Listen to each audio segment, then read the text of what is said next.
Chapter 11:11. Dinwan thought for a moment. Let's call it the seismograph for now. Thanks to you, I was able to make a trip to the 70 format laboratory.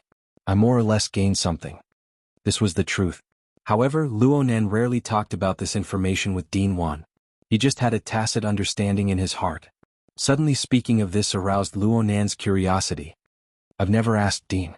Have you found the source of the divine revelation? I haven't. Dinwan never denied that his extraordinary power and knowledge came from the divine revelation he experienced in the wilderness. He had been diligently seeking these past few years, hoping to find the true source of all this. Unfortunately, he didn't succeed this time. Dinwan himself was quite calm. Order doesn't equal smoothness. Perhaps it's just a confirmation of our current ignorance. Dinwan's words were sometimes even more awkward than Luonan's. However, Luonan had a conjecture regarding his understanding of the God's revelation. The core of the grassroots organization of the order of creation that Dinwan had created had far too many similarities with the school of creation that Luonan had come into contact with at the relay station. If the worn-out spaceship outside of the Sunwheel prison was added to the traces of information projected to Earth spacetime, Luonan couldn't help but suspect that Dinwan's divine revelation overlapped with the research direction and target of his own family to a considerable degree. However, he couldn't divulge this conjectural information for the time being. It was very likely that Dinwan had already sensed it. Yes, this was tacit understanding. Dinwan explained the design of the seismograph. My experience in the laboratory gave me some inspiration and stimulation. You know, it's unavoidable to feel that the spacetime environment we are in right now isn't particularly stable. Luonan went, Then he laughed. Dinwan continued, after returning to Xia City, that feeling lingered around me. I don't know if it's real or just my imagination, so I made this thing hoping to verify it. It's mainly based on what I've seen and heard in the laboratory, and with reference to the environment on both sides, I made a sensor device. Of course, I'm still lacking a layer. There are many parameters that I can't fill in. If possible, you can try to complete it. Though Dinwan's explanation was not clear and direct, Luonan still understood. This should be a part of Dinwan's experience after coming into close contact with the Misty Labyrinth. Dinwan used the creation technique he was most proficient in to form a tangible object. Without a doubt, this was a good opportunity to observe and understand the Misty Labyrinth from a different angle. Of course, Luonan accepted. I'll go back and study it. What? I'll go back and do some research. The two of them did not exchange any pleasantries. Both of them were pure researchers, and most of their communication was through the products under their hands. Luonan tossed the seismograph up and down. The reason why it was called this was because Dinwan was quite certain of the relationship between the Misty Labyrinth and the Earth's local spacetime. At this moment, Luonan involuntarily thought back to the series of research that Peony and the others had done in Spring City some time ago. There was also the poetic metaphor of the wheel that ran over time and space. Alright, I have to admit that there are many capable people in this world. By the time Luonan and Bamboo Pole met up in front of the SEA office building in Xia City, it was already around 11 o'clock in the morning. By this time, they could go to the government department to go through the normal procedures. They could find a restaurant outside to get ready, eat their fill, and come back in the afternoon. Of course, Luonan didn't need to do this. By the time he arrived, his temporary secretary, Bamboo Pole, had already straightened out the procedures and people on this side. What Luonan needed to do wasn't just simple procedures. He needed to make further adjustments. Boss, you should have some sense of privilege. Bamboo Pole, who had just finished a round in the building, naturally pushed the problem of his busy morning to his boss, who had provided him with a generous reward. You should know that your entire family is a member of the SCA's high-level authority group. When it comes to the protection of identity information, there is a corresponding clause. In fact, when you were asked to go through the procedures this time, you could totally slap the relevant personnel in the face and question him. Why was our household registration information leaked? Bamboo Pole had ample talent for acting. He really did have the appearance of a hedonistic young master. Luonan laughed when he saw this. It was the SCA official who accompanied Bamboo Pole and waited for Luonan's arrival. His expression was hard to describe. Luonan also knew this person. He was Deputy Chief Hu of the Xia City branch of the SCA. Last year, Rue Wen's identity was verified by him. This time he was the one who came forward to receive her. His intentions were very obvious. In the end, he was a colleague of his uncle. He seemed to be someone who knew He Yuan. Luonan spoke softly. If you want to slap me, I have an SCA employee at home, but he's the only one who would slap me. Plus, this matter was mainly because too much information was leaked to the school. Rui Wen's identity as a vagrant was a cover. She never thought of hiding it from others. Bamboo Pole nodded. But I still suggest that after this matter, the measures to protect identity information must be strengthened. Perhaps this little trick will be completely useless against a true adversary, but at the very least, it won't be a waste of time for inexplicable reasons. You're right. Chief Hu, I'll have to trouble you from now on. No trouble at all. I'm ashamed to say this, but our service really isn't up to standard. Deputy Chief Hu's attitude was even more humble than the last time they met. He led the two inside. Luonan didn't actually need to personally handle the specific procedures. Luonan had already given the SCA and the government system of Xia City a gargantuan amount of face by sending over Dean Wan's personal verification. Under Bamboo Pole's mediation, what Luonan needed to do right now was basically to negotiate and question. Of course, neither Luonan nor Bamboo Pole paid much attention to it. They changed the subject on the way. I made a little discovery just now. It's related to our cute, beautiful housekeeper, Miss Shui Yuan. Didn't you mention something about the game network? I just went up to do a bit of research. She's up there? So she's a vagrant. Luonan immediately had a guess. Emoya had said something in the morning about being confused when one is involved. Bamboo Pole nodded. She's not just a vagrant. She's quite a senior in the game network. What I'm trying to say is that she was already registered on this website before it became famous. She probably just left the circle. Is she a member of the exchange? That's not it. I also did a bit of research. Miss Shui Yuan is a relatively rare city migrant. She followed her adoptive parents from Hu City to Xia City when she was 8 years old. It's been 10 years since then. She had been adopted into this adoptive family for no more than 3 months before that. It was also not long after Hu City released the Vagrant Relocation Act. She was one of the first vagrant descendants to be adopted. Due to the fact that the procedures weren't complete back then and the fact that she was moving across the city, her vagrant identity was never revealed until now. It sounds quite complicated. It's just that it was complicated back then. Bamboo Pole spread his hands. Actually, the reason I'm telling you this is because if I can dig up her background, then others can too. Actually, I just casually looked up some information when I was drinking coffee in Chief Hu's room. I didn't even use any technical methods. See, Shui Yuan's vagrant identity isn't exposed. Once exposed, the trouble will definitely escalate. Bamboo Pole's judgment was still ringing in Luonan's ears when something happened over at BHD. And the funny thing was that Luonan didn't find out about this from Emoya or Rui Wen. Instead, he found out about this from a hot topic on social media. A short video spread across many popular social media platforms in Xia City. It quickly became popular and eventually activated Bamboo Pole's network sniffing and capturing mechanism, allowing the video to enter his database. Soon, the two people in charge of the Xia City branch of the SCA were left dumbstruck by the sudden explosion of the video. The place where the video was taken should be the office building where Ming Tang Culture was located, and the person filming it was most likely a paparazzi reporter. The reason they said so was because they had no idea where they got the news from. They blocked the elevator entrance and accurately captured the BHD team. From the video, it could be seen that the paparazzi were clearly heading for Shui Yuan. Their mouths were full of words like vagrant, protest, mutant infection, quarantine policy, and other words that had nothing to do with the entertainment industry. The questions they asked weren't up to par. They just picked out the most exciting things to say. Look at the trio from BHD, especially Shui Yuan's reaction.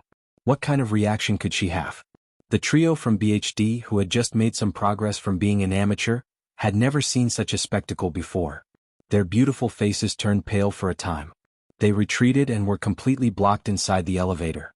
But in the next moment, the people at the very front of the crowded elevator entrance all lost their balance for some unknown reason.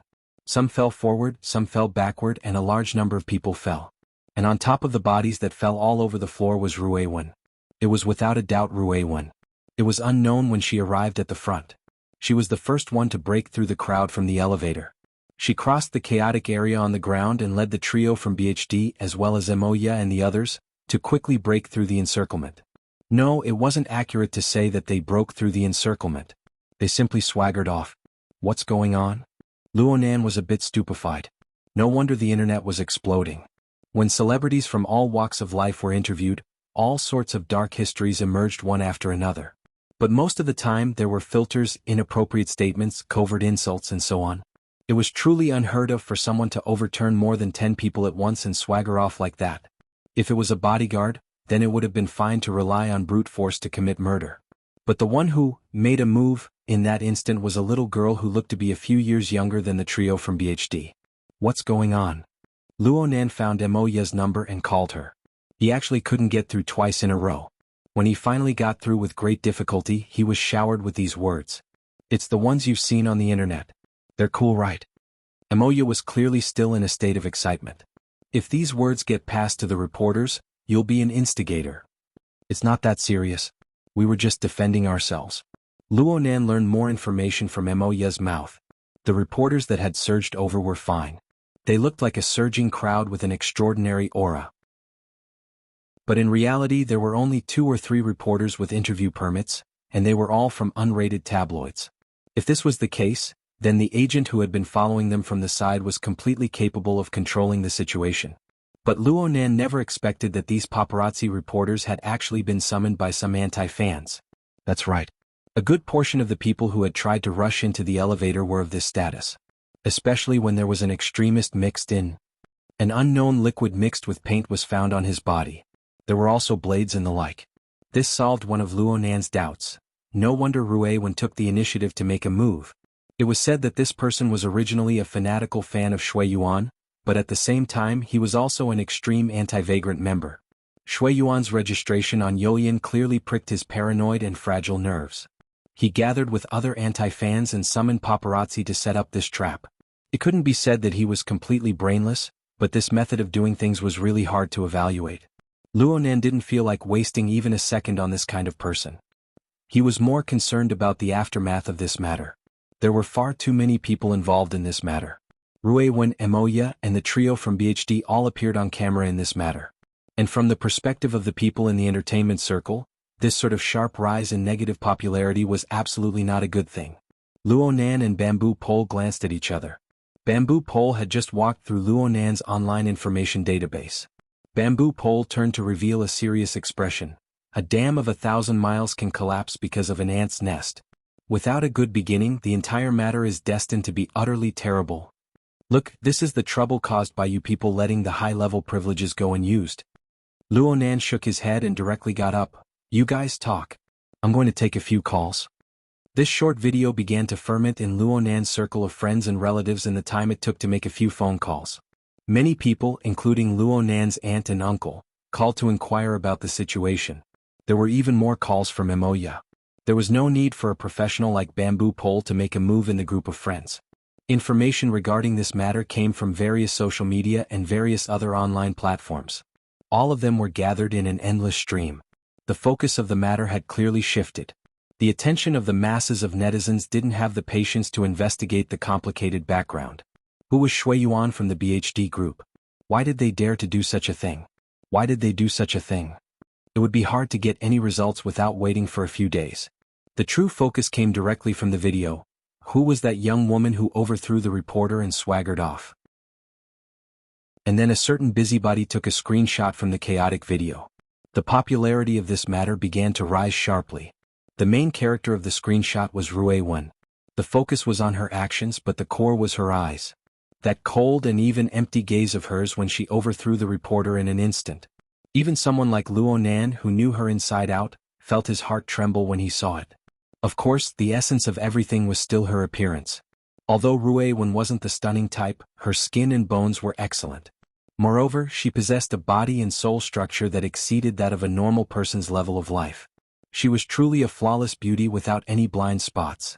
She absolutely could withstand the nitpicking and comparison of those bootlickers on the internet. All of this was quickly streamed on the internet this morning with the dance practice video of Ruewen and the BHD group. It caused a further commotion. Chapter 11:12. Is this a publicity stunt?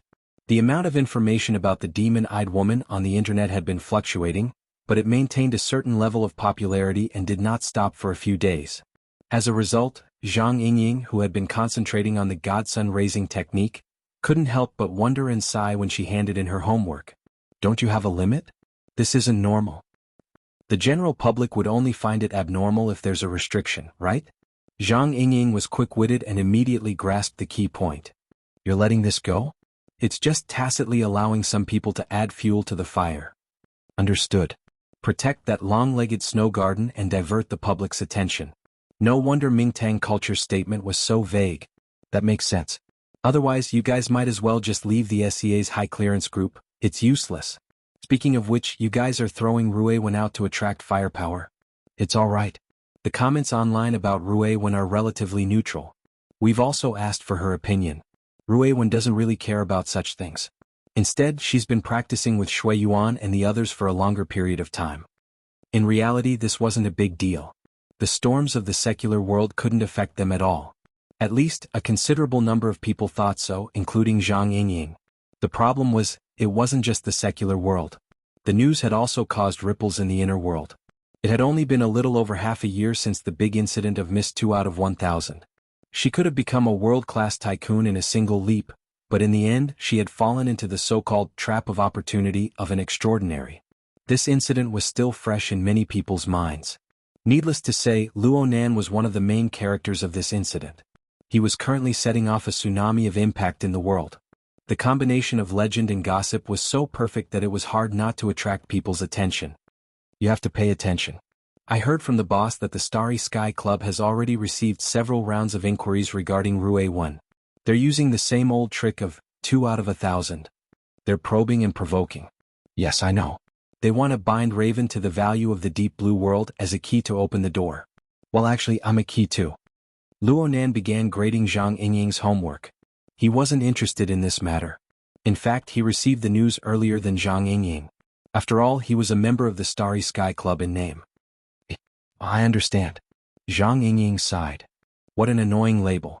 Aha, it's all over your head. Right now, there are many people, and it's not just those from the deep blue world who are trying to stick labels on Luo Nan. This isn't completely intentional. They are facing an object that they are temporarily unable to understand, and they are unwilling to pay the cost of time. Sticking labels and making definitions is the most worry-saving. The problem is that there are people taking advantage of this trend to add fuel to the fire. This is quite troublesome. What was even more troublesome was that these messy labels, if they had a unified prefix or suffix, they would eventually be locked to something like keys. It would be useless to tear them off later. For example, the key to crack the new plane. The key to breaking the source of the mutated infection. Could even be the key to unraveling the secrets of the deep blue world. The key to unlocking the limits of human evolution. Of course, it was also entirely possible that it was the key to opening Pandora's box, the key to breaking the current order of human society, and so on. In short, they were all keys. Luo Nan had been in a special position ever since the Pacific Ocean Summit. He was the crux of everything, but he was also the key to everything. At least this was the impression he gave others. Even though he intentionally slowed down the progress of the global census to buy a certain amount of buffer time, he was unable to stop the flow of people's thoughts. Speaking of which, is it really that important to distinguish the source of the mutated infection and the extraordinary power? Jim, is it that important? Zhang Yingying left a message on the private chat interface. That depends on whether or not someone is concealing something. How complicated. I thought we never needed to think about this aspect. Zhang Yingying's sorrow was not unique to her. At this stage, the spirit of the summit conference had already spread widely in the inner world circles. Even though the possibility of everyone suffering from the mutated infection was extremely small after the awakening of their extraordinary powers, people still needed to pay attention to this important development at all times. Whether it was the source of radiation or the trend line, these concepts seemed understandable, but they were complex and unfathomable. They all announced that the world they lived in was undergoing rapid changes.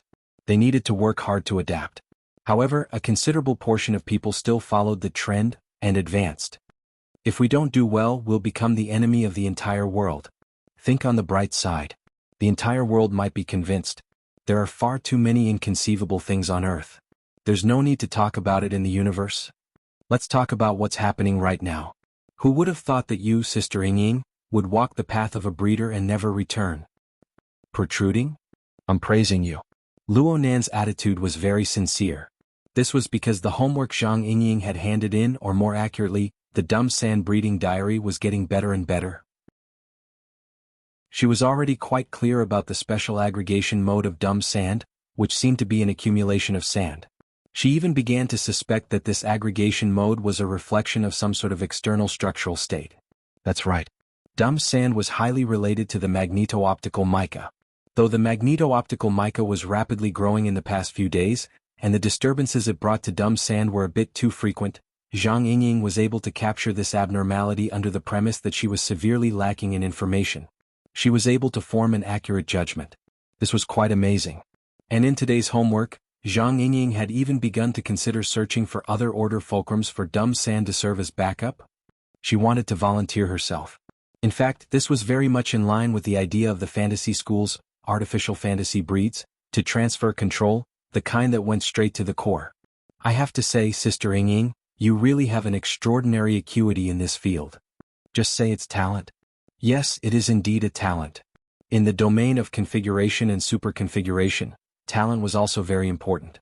According to Luonan's understanding of the situation, there were some people who were very good at mathematical logic and derivations. There were some people who were able to use super strong insight to point out the specific structure and spacetime distribution in an instant. Luonan could barely be considered as the second type. This was under the premise that he possessed a powerful mental sensing ability, and he had the endless spacetime configuration fragments within the Misty Labyrinth as a reference.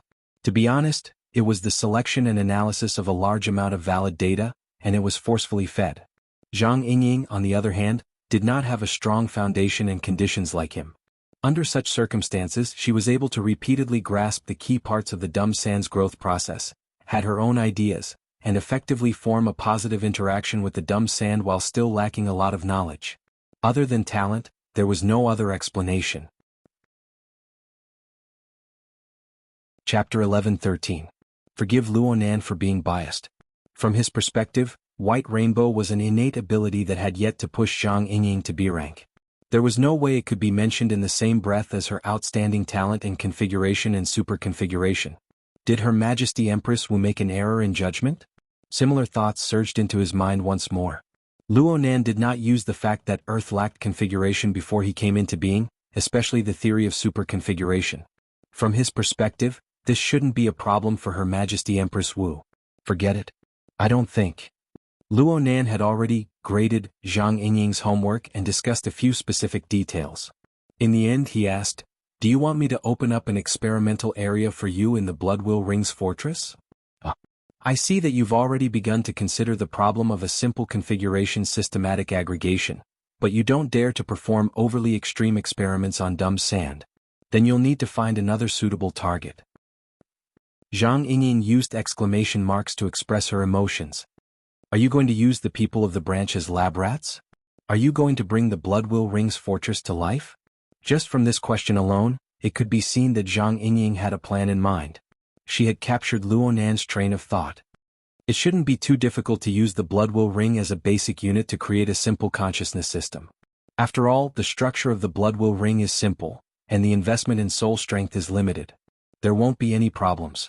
Luonan was certain in his mind. Right now, the fortress has more of a creation component. The flavor of fantasy is too light, and it's a relatively shallow application. It's a bit of a waste of resources. Also, it's easier to filter out people like you, Sister Yingying, who possess the gift of configuration and superconfiguration. The chances of this are small, but there's no way to go wrong with this. Do what you want. Zhang Yingying decisively gave up on her plans to investigate further. In this domain, Luonan was the authority of authority. Yes, wrong. In this domain, he was the only authority on Earth. No one could compare to him. She would just do whatever Luonan said. Then I'll start making preparations. Luo Yanwei, tell President Ouyang Gao Tianshi and the others. They've been very tight these past few days. I don't want them to treat me as a spy because of a miscommunication. There were quite a few ability users in Xia City, especially those with fleshly bodies. It was better to use the psychic wave network to construct the Ring of Bloodwill. Recently, the branch had been researching the connection between the psychic wave network and the Ring of Bloodwill. Luonan responded with a grunt, then he asked curiously, President Ouyang, why are you so nervous? You don't know. Mola, who came over to visit his family, has been going in and out of the psychic wave network. He seems to be doing some tests. With such a top-notch assassin beside you, no one would have a good time, right? Can't we just chase her away? The problem is that President Ouyang also wants to take this opportunity to improve the infrastructure of the psychic wave network and upgrade it. That's up to you. Speaking of which, you really don't take it seriously. Luonan replied with a puzzled emoji. Don't think that just because you brought out the name of a global census, others will look at the whole world like you. That Emola and many others might think that you are trying to divert the attention. Now, if you stop at any place for too long, someone might suspect that there's something wrong with that place. There's already a rumor outside. You're talking about the new plane, right? I don't care what other people think. Besides, their thoughts can't be wrong. Sigma degree, retract the information. Didn't you see the research results of Professor Wu Zuanliang and Peony's team? I can't say that their research has touched upon the essence, but I rather approve of the general trends and phenomena. Pure research is really great. If the matters of the world could be dissected and solved in this way, then it would be super simple and super blissful. Bullshit. Don't be so sour. For the sake of doing research, this sister's hair is falling one by one. Zhang Yingying directly used voice to complain. Reclamation seems like something that happened in my previous life. The so-called reclamation was playing the 10 days in the wilderness game. For a heavy player like Zhang Yingying, this was quite hurtful. Luonan said in passing, I'm really going to reclaim the wilderness tomorrow. When I come back, everyone can go to Frost River Reality and relax. Isn't the expansion pack coming out soon? Zhang Yingying quickly came to a realization. You're going to the wilderness? For what? To sweep a grave. In the blink of an eye, it was close to the weekend. According to Luonan's plan, he was preparing to go to his mother's burial ground in the wilderness on his solar birthday, the day of his mother's death. This was something he had been brooding over ever since he became sensible. He really didn't have the ability or the conditions before, but now he absolutely couldn't miss this opportunity. According to Luonan's plan, his schedule would quickly become packed after sweeping the grave. Whether it was the global census or some other work, they would all take up a large amount of his time. Before this, he felt that he should communicate with Ruiwen. Okay, it was his aunt who pulled him by the ear. She wanted him to care about the mental health of his little sister, who was at the heart of the struggle. It was obvious that Ruiwen had been excessively cold and calm these past few days. This made his aunt more and more unable to grasp the little girl's thoughts. Frankly speaking, Luonan didn't really understand. So, after grading Zhang Yingying's homework, Luonan turned around and went to Ruiwen's room, the small room at the end of the corridor. Ruiwen, I'm coming in? Everyone's sensory abilities were extraordinary. This greeting was just out of courtesy. Luonan directly pushed open the door and entered as he spoke. Though it was already night, the lights in the room weren't turned on. Ruiwen was used to the silence of the dark. Normally, when she was at home, she would just stare blankly in the corner of her room.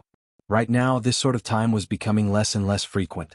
This was because the majority of her energy was placed on exploring the misty maze. Ruiwen's gaze fell upon Luonan's body the moment he entered the room. It was like a corner of the starry sky under the serene curtain of the sky, seemingly dark yet bright. After a brief pause, a faint blue light replaced the room.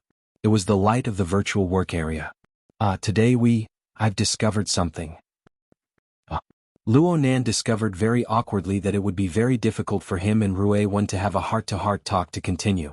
The reason was none other than that Ruiwen wouldn't pour her heart out to him. Comparatively speaking, Ink and Jerry were both a bit stronger than him. In his memories, Ruiwen's long sentences, especially those that were idle chatter and lacked a purpose, often appeared in her conversations with these two Inhumans. On Luonan's side, her recent focus was completely placed on the exploration of the usable domain and plane fragments within the misty maze. What was displayed at the exit just now, as well as what was displayed in the virtual work area, were the reports of the exploration results. Chapter 11-14. I didn't come here to ask about the progress. Luonan really wanted to say this to Ruiwen, but doing so would be too deliberate. It would make the following exchanges more difficult. He could only grin. What did you discover? Fragments that might be suitable. Ruiwen was probably the person in this world who understood Luonan's pseudoplane plan the best. She didn't care about the practicality and feasibility of this plan. She just kept her head down in the mist maze, searching for the most suitable large-scale plane or domain fragment for Luonan to transform. In fact, the information about the existence of large-scale fragments within the mist maze was provided by Ruiwen in the first place. The mist maze was a fragmented world. Even the concept of a world wasn't accurate enough. It simply didn't possess the structure to bear material substance. According to Luonan's conjectures, it was extremely likely that it was the remnant of one or even several previous worlds that had been completely crushed by a terrifying power. Only the lowest level of law fragments were left behind. These were originally untouchable. At the very least, it was impossible for Luonan to come into contact with them with his perceptual abilities back then. The reason why an environment like the Mist Maze was formed was most likely because it was connected to the space and time of Earth. It was infected by the space and time here. Perhaps it was also coupled with the powerful radiation of Sunwheel Hell to complete the outer shell seal. Only then was there the scene of haze and sandstorm that could appear before Luonan and others. Luonan had already caught a glimpse of these possibilities after cultivating the magnetite mica jellyfish and borrowing its special clairvoyance mode. However, he still needed to utilize his own visualization and configuration construction abilities of the large coordinate system to move within the Mist Maze. He needed to open a path in the mountains and build a bridge in the rivers. This kind of mode was bound to have great limitations. Or perhaps it could be said, the Mist Maze only displayed Luonan's appearance as an existence. When he tried to construct a fulcrum for his existence, he had already formed a permanent change in the Mist Maze. This was a bit similar to the predicament other ability users faced when facing the storm of the Abyss region. Only Ruewen, with her inconceivable talent of body and soul fusion, could transform into a similar form of existence. She could travel relatively freely in the Misty Maze, and she could even capture the relatively complete space-time signals within, resonating with the overlapping and distorted waves. If the compatibility was high, it was even possible to teleport to the other side. Generally speaking, fragments that were able to emit and retain a relatively complete signal in a highly complex and chaotic region were all fragments of a larger scale. Ruewen had followed this train of thought to explore the depths of the Mist Labyrinth, and the results were basically in line with her guesses. Luonan would occasionally be able to capture this sort of signal within the tree-hole space that he had constructed himself. But he blushed with shame. The precision of his probing was far inferior to Ruewen's natural talent. Therefore, the main force of exploration at this stage could only be Ruewen. Frankly speaking, the process of Ruewen's perception, resonance, matching, and even teleportation was hard for Luonan to understand with his current level of understanding. He only knew that there were certainly risks involved. Ruewen would suffer minor injuries from time to time during the exploration process. It seemed that the degree of matching and resonance wasn't enough, and the forceful teleportation was the result. For this reason, Luonan gave orders to Ruewen, telling her to avoid impatience. At the same time, Luonan treasured the results of Ruewen's exploration very much. Every time he would thoroughly research and completely deny the feasibility of the modifications. Only then would he stop. Today's set. Let's take a look first. Ruewen gradually changed her method of communication due to her relatively poor ability to express herself. She no longer reported verbally. Instead, she used the notes she had prepared beforehand. It was very clear that Ruewen had absorbed Luonan's note-taking methods in recent times. The presence of graphics far exceeded that of words within the contents of the notes. It was just that Ruewen's note-taking abilities were built upon Luonan's solid foundation in sketching. Ruewen's notes looked much more simple and unadorned. Alright. If Luonan didn't have a relatively complete understanding of the terrain of the Misty Labyrinth, it really wouldn't have been an easy matter to understand. Luonan scratched his head. He temporarily pushed aside the idea of how to communicate with Ruewen. He did his best to translate the information that Ruewen was trying to reveal from the concise graphics. You've made progress in drawing. Luonan first gave a word of praise. This wasn't a false statement. Ruewen really had begun to feel a bit like drawing. At the very least, there was a set pattern. It was just that the structural model of the work area was a bit too simple. Also, why did the virtual work area lag one after another? This caused the graphics that Ruewen drew to look a bit awkward. Hold on. This was an animation. Luonan captured the continuous changes in the graphics during the lag process. He was actually a bit pleasantly surprised for a time. It was rare for Ruewen to ponder over some other ideas. Her train of thought was clearly becoming more and more lively. But then he was puzzled. It must be said that the drawing software that Ruewen used did indeed have an intelligent animation function. It could automatically complete an animation trajectory after a limited set of settings. But it wasn't professional enough. It was fine if it was used for a normal business demonstration, but it didn't seem to fit well with this sort of schematic diagram. But no matter how unsuitable it it shouldn't have lagged, right? Could it be that the enterprise-level computing chip he bought for Ruewen was a defective product? Luonan was now an engineer with professional insight after going through Worker Zhai's long-term tutoring. His first thought was to cut out from the page and prepare to look at the bottom level. Huh? Luonan blinked. All of this wasn't important.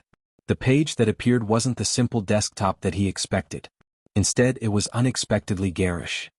It was clearly the UI of some social media. To be more specific, it was a discussion area under a certain topic. The topic was also marked with special words and colors. The demon-eyed woman. That's right. It was densely packed with discussions related to the demon-eyed woman, which was to say Ruewen. Looking at the automatic refresh rate, it was extremely enthusiastic. This was really a bit unexpected. Actually, 3 or 4 days had passed. Whether it was the crisis of Shui Yuan's identity and standpoint, or the demon-eyed woman incident, the popularity of these topics was steadily declining on the surface. It was just that in some small circles disputes would erupt due to various stances or inexplicable differences, causing the local popularity to remain high. It was very clear that Luonan was looking at such a page. This sort of circle wasn't rare in cyberspace. But in any case, he needed to take the initiative to search for it, right? Truly, truly unexpected.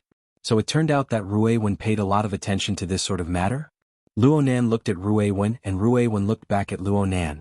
Speaking of which, Luonan was already a bit worried that the little girl would fly into a rage out of humiliation.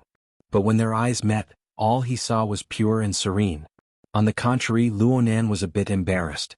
Originally this was a very good entry point, but he forcefully pushed it back. He was completely subconsciously covering up for Ruewen. He cut back to the interface. It seems like I processed too much data. What the hell? Cover up my ass. But the matter was just this absurd. Luonan was clearly making things up, but what he said just so happened to hit the crux of the problem. While he was messing around with the drawing software, he saw that the back end of the drawing software was actually processing hundreds and thousands of drawings. Perhaps even more drawing materials. This wasn't a professional animation software. With such an enormous amount of data, coupled with Ruewen's high requirements, it was naturally impossible to handle. The lag was born from this. Why are you drawing so much? Luonan understood as soon as the question left his mouth. It was certainly because Ruewen wanted to ensure the detailed effects of this animation. He could see that Ruewen really attached great importance to this new discovery. I'll download a professional software for you later.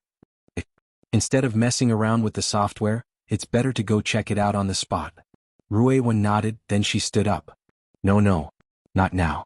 There's no rush. Luonan finally recovered. He knew that if he were to return to the topic of the Misty Maze and continue the conversation, then the preset brother and sister night talk would basically fall apart. He took the initiative to press the pause button. Let's study this matter in detail tomorrow. Tomorrow was Friday. Was he going to let Ruewen skip class? Small matter. Luonan decisively bypassed this obstacle.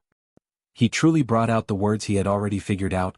Oh Ruewen, have you been running back and forth these past 2 days? Have you been too tired? Ruewen shook her head and responded softly, I haven't. Then that's good. Luonan wanted to speak the following words, but he forcibly choked them off, making it hard for him to continue. This was because he suddenly came to a realization. He had just seen a new situation from Ruewen that he had never seen before. He had never even thought of this new situation. He had prepared a plan for a heart-to-heart conversation, but now it was all for naught. At this sensitive time, the words spoken were like spilled water. It would be hard to take them back. Before this, Luonan really didn't think that Ruewen had any psychological problems. At least, he didn't think that his aunt would be worried about her. But right now he really couldn't grasp it. He wanted to play it safe. At the very least, he wanted to discuss it with his aunt, who had rich experience in educating others. He also wanted to observe her a bit more. And so, Luonan could only start strong and finish weak. He said a few words of nonsense about striking a balance between work and rest and left in a hurry. Luonan was a bit at a loss after leaving the door. Going to find his aunt right now seemed to be a bit of an overreaction. Then, he simply gave Emoya a call. But the one who answered the phone was the manager of the Mountain Creek Band, the chubby sister Meng. Mr. Luo?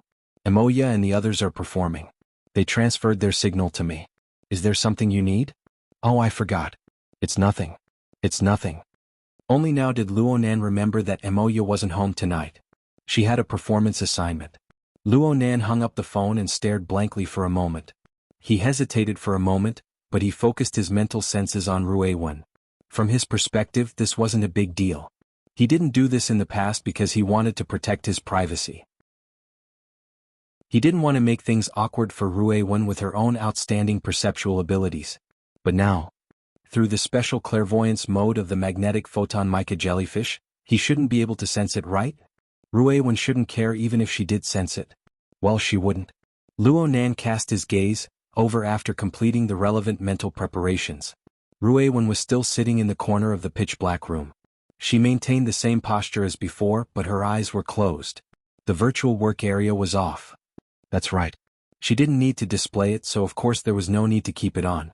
The problem was that Luo Nan had no way of knowing whether or not Ruiwen was resting with her eyes closed, or whether or not she was surfing the web through her retina projection. Luo Nan stared at her for a long time. He wasn't sure whether or not he had been discovered by Ruiwen. In any case, he hadn't discovered anything. This didn't give him any comfort. Instead, he felt his head swell. The problem was complicated. Chapter 11:15. So you're losing your head out of fear right now? Emoya, who hadn't returned for an entire night, called Luo Nan the next morning. She laughed quite unrestrainedly after listening to Luo Nan's account. Luo Nan frowned. How could it be that serious? You're acting like this. You're like parents who have muddled along for over a decade. When their child is in his rebellious phase or even later, they suddenly discover that their child is completely different from the growth model they expected. They feel that the product they nurtured for so many years is basically going to be scrapped. It's impossible to reforge it. Then they panic in despair, not knowing what to do. Isn't this the feeling? Luo Nan continued to deny. It's not that exaggerated. You're using this as an analogy. It seems like you've experienced it before. It's fine to just observe. Observe the mental processes of Mr. Mo Haihang and Mrs. Luo Shuqing a few years ago. You can more or less learn a few things. Of course, I've also gotten involved in this mess myself. Luo Nan's mind went blank. You? That's right. Did you forget?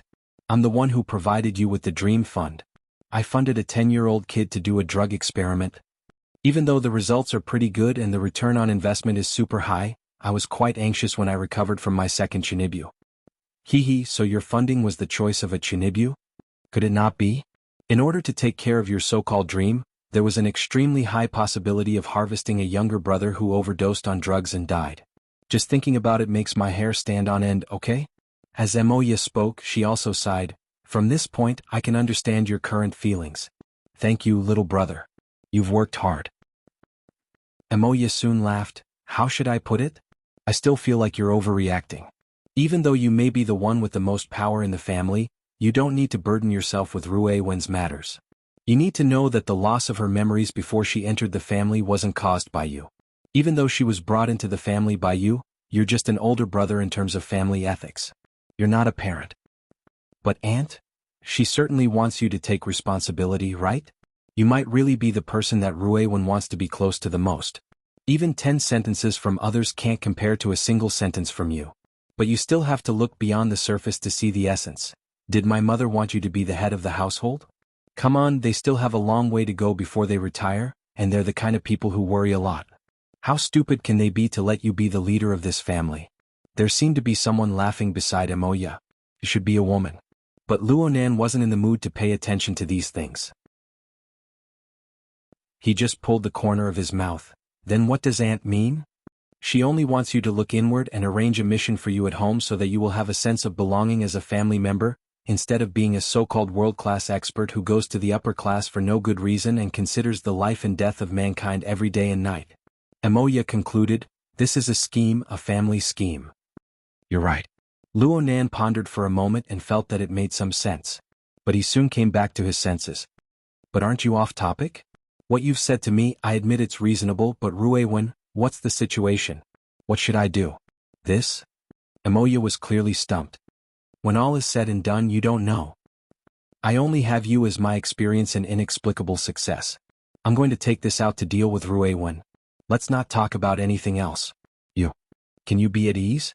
Emoya's reply was bold and confident, but she soon admitted, her reaction really is quite unexpected. Luo Nan sighed. Emoya seemed to be talking to someone beside her.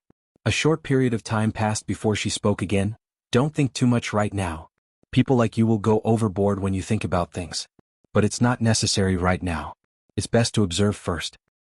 Of course, you can't observe her in a monotonous and simple comfort zone. You need to push her into a relatively complex environment.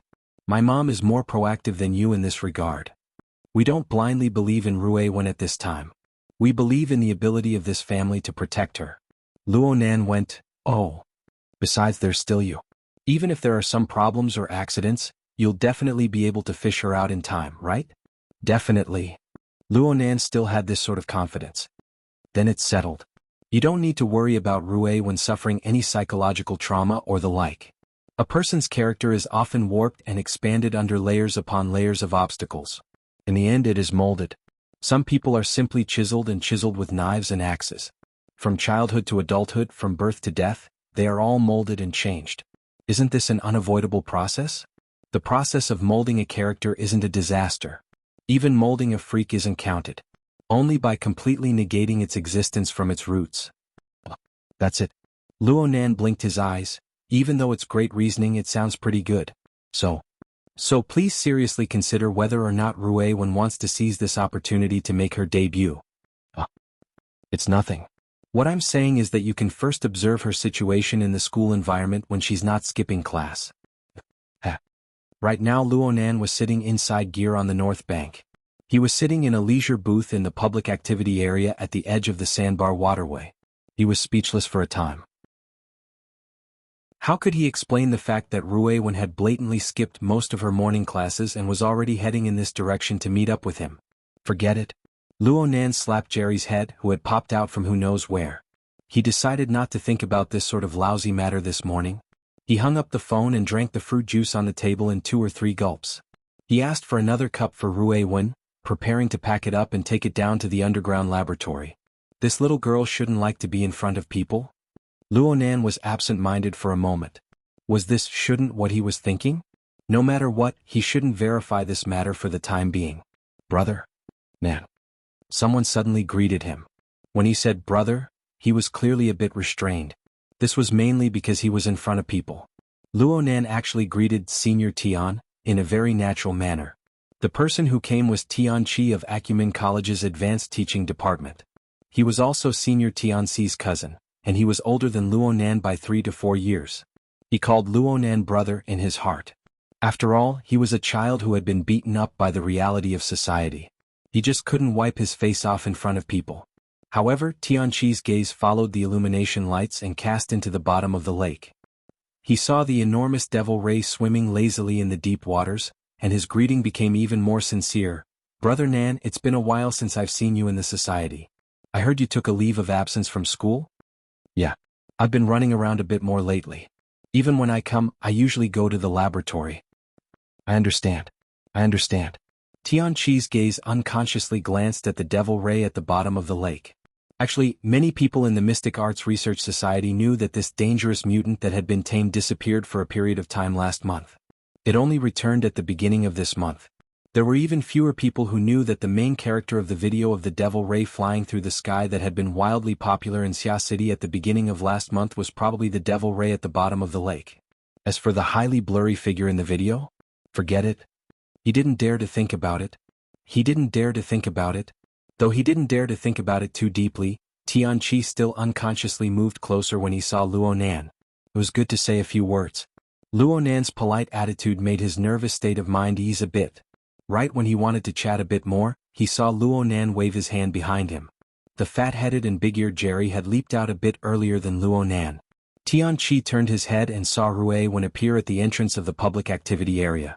She was wearing the standard summer dress of Acumen College. Jerry rushed directly to Rue Wen's feet. He wanted to move closer, but he was a bit afraid. He just circled around her feet. Rue Wen had to bend over to pick Jerry up and bring him over. It was quite eye-catching to see a middle and low-grade student appear here during class time. The lively muskrat that moved closer intensified this impression. However, Rue Wen's face was even more eye-catching. They could faintly hear someone exclaim in surprise over at the public activity area. Hold on. This is the Demon Eye woman, right? Short hair, black eyes, fair skin and a beautiful appearance. She looks like... especially that skin. She's from our school? The students of Acumen College possessed the most basic qualities. They suppressed their voices when they exclaimed in surprise. But there weren't many people here to begin with. The corner of the bar was relatively quiet, so the sounds of exclamations and whispers were particularly clear. Luonan and Ruewen obviously heard them loud and clear. Luonan looked over there and saw that Ruewen's jade porcelain-like face didn't fluctuate at all. She was completely unaware that she had become the center of everyone's gazes. Tianqi also heard them.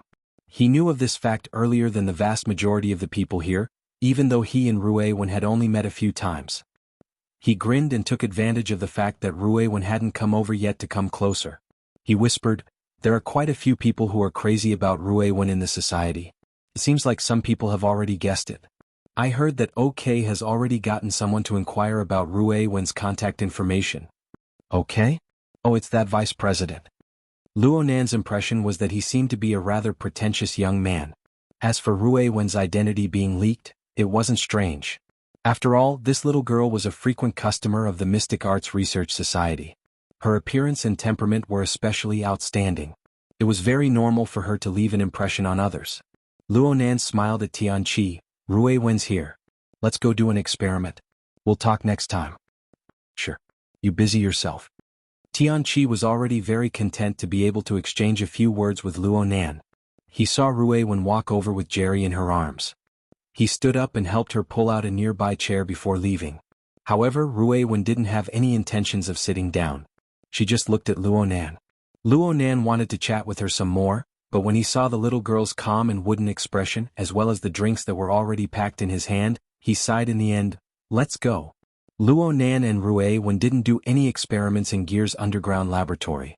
Instead, they quickly jumped to the cloud world and entered the misty maze. They went to do the on-the-spot investigation they had agreed on last night. Of course, the on-the-spot investigation was impossible. The area that Ruewen could currently reach was still out of Luonan's reach. Ruewen clearly had her own considerations regarding this point. Within the treehole space that Luonan had created to carry material matter, Ruewen brought up the offline mode drawing software. She referred to the previous records and cast her gaze into the area of the sandstorm outside. At the same time, some of the chaotic fragments that whistled through the air displayed a few special trajectories. They gradually took shape and formed into a scale. They were like thousands of ravines in the depths of the shattered wilderness. There was an underground river that meandered and flowed. Chapter 11:16. Wow! Ruewen's move was very beautiful. Luonan knew that Ruewen had used some sort of method to transfer the sketches stored in her drawing software into the mist maze. This allowed the fragments of her domain to possess activity for a short period of time, becoming the medium for her drawings. This was similar to Luonan's previous demonstration using water vapor, but the difficulty was far higher. First of all, a domain fragment was a domain fragment. No matter how fragmented it was, no matter how sealed it was, its essence was still the direct embodiment of a law. Its material structure was countless times more complex than the water vapor that Luonan controlled. Regardless of whether it was material energy or soul force interference, the effects of such a carrier would be greatly reduced. Luonan had opened up the space of the tree hole within the misty labyrinth from nothing. He was the clearest about the difficulty of this place. Secondly, Luonan didn't see Ruewen operate this set of animations. She displayed the connections and rich details of the tens of thousands of drawings stored in the drawing software in an orderly manner. Yes, Luonan didn't see Ruewen's manual operation when she demonstrated the animation. At the very least, he didn't see the follow-up operation at all. Ruewen just gave him the initial power, and then all the changes naturally occurred and continued to evolve. It was as if Ruewen had programmed the fragments of this boundless domain beforehand. As long as a switch was pressed, all the fragments would operate according to the preset rules. Something didn't seem right. Luonan faintly felt a bit awkward. He wanted to analyze it more seriously, but the content that Ruewen displayed attracted his attention at this time. This seems to be... Luonan snapped his fingers, and the lens nebula suddenly expanded from a miniaturized state at the very center of the second level of the treehole space. It was like a gradually magnified starry sky seen in a lens, revealing more and more details. It was useless to have too many details. Of course Luonan was able to see that Ruewen's drawing had been simplified to a certain degree. He had scaled the Lens Nebula to a similar scale, making it a bit more intuitive. Luo Nan made a slight comparison and came to a preliminary conclusion. This radiation zone hasn't been monitored yet, and you're relying on the inner layer. You don't want to live anymore. He unconsciously raised his voice and glared at Ruewen. You're already listening in, Raven replied. There's no result at all, okay? If you take another step forward, won't you run into the Sunwheel Extreme Prison? Do you still want to live? It's still a long way off. Ruewen's reply was even simpler. Luo Nan pressed her head. Is the concept of near and far appropriate here? Ruewen remained silent. As long as Luo Nan had the time in the near future, he would certainly go to the tree-hole space to conduct an eavesdrop. He would also make the relevant records. He would combine the boundless fragmented data with Ruewen's search records to slowly trace the outline of the misty maze. He didn't dare to say that he had a complete grasp of it, but he had a general understanding of it. The core of the maze was, of course, the Sunwheel Extreme Hell. It was a place where the two unimaginable forces of order and chaos locked together. It was both violent and balanced. Luo Nan didn't know how far the other side was from him. The concept of near and far wasn't suitable to be used here. All he could sense was the pull and radiation of this powerful existence. It was very likely that what he had been paying attention to all this time was just a projection. The main body was still countless light years away. But it was also possible that he would fall into the fatal gravitational sphere if he took another step into the misty labyrinth. It would be impossible for him to climb out. Luo Nan had consecutively created two world-class events, the light of the polar domain and the daytime nightmare, within half a year. He understood the terror of the Sunwheel Extreme Hell better than anyone else. Therefore he could only stay a respectful distance away. He even had to intentionally distinguish and avoid the eavesdropping. The remaining areas that could be eavesdropped and traced were the main parts of the lenticular nebula. Basically, they were the perceptible areas that had been contaminated by the local spacetime rules of Earth. Luo Nan made a simple division of them. The first type was the radiation zone. It seemed that the two grand forces of the Sunwheel Extreme Hell had collided in opposite directions within these areas. It was unknown how many years had passed since the collision, but the shockwaves were still tenaciously continuing without stopping. Of course, it was more likely that they were affected by the powerful and contradictory radiation of the Sunwheel Extreme Hell, resulting in the continuous impact and collision. They also carried out a complex fusion. It was as if they were verifying the interlocking equilibrium of the Sunwheel Extreme Hell, but they weren't completely successful. This was the main melody of the Misty Labyrinth. The other type was the safe zone.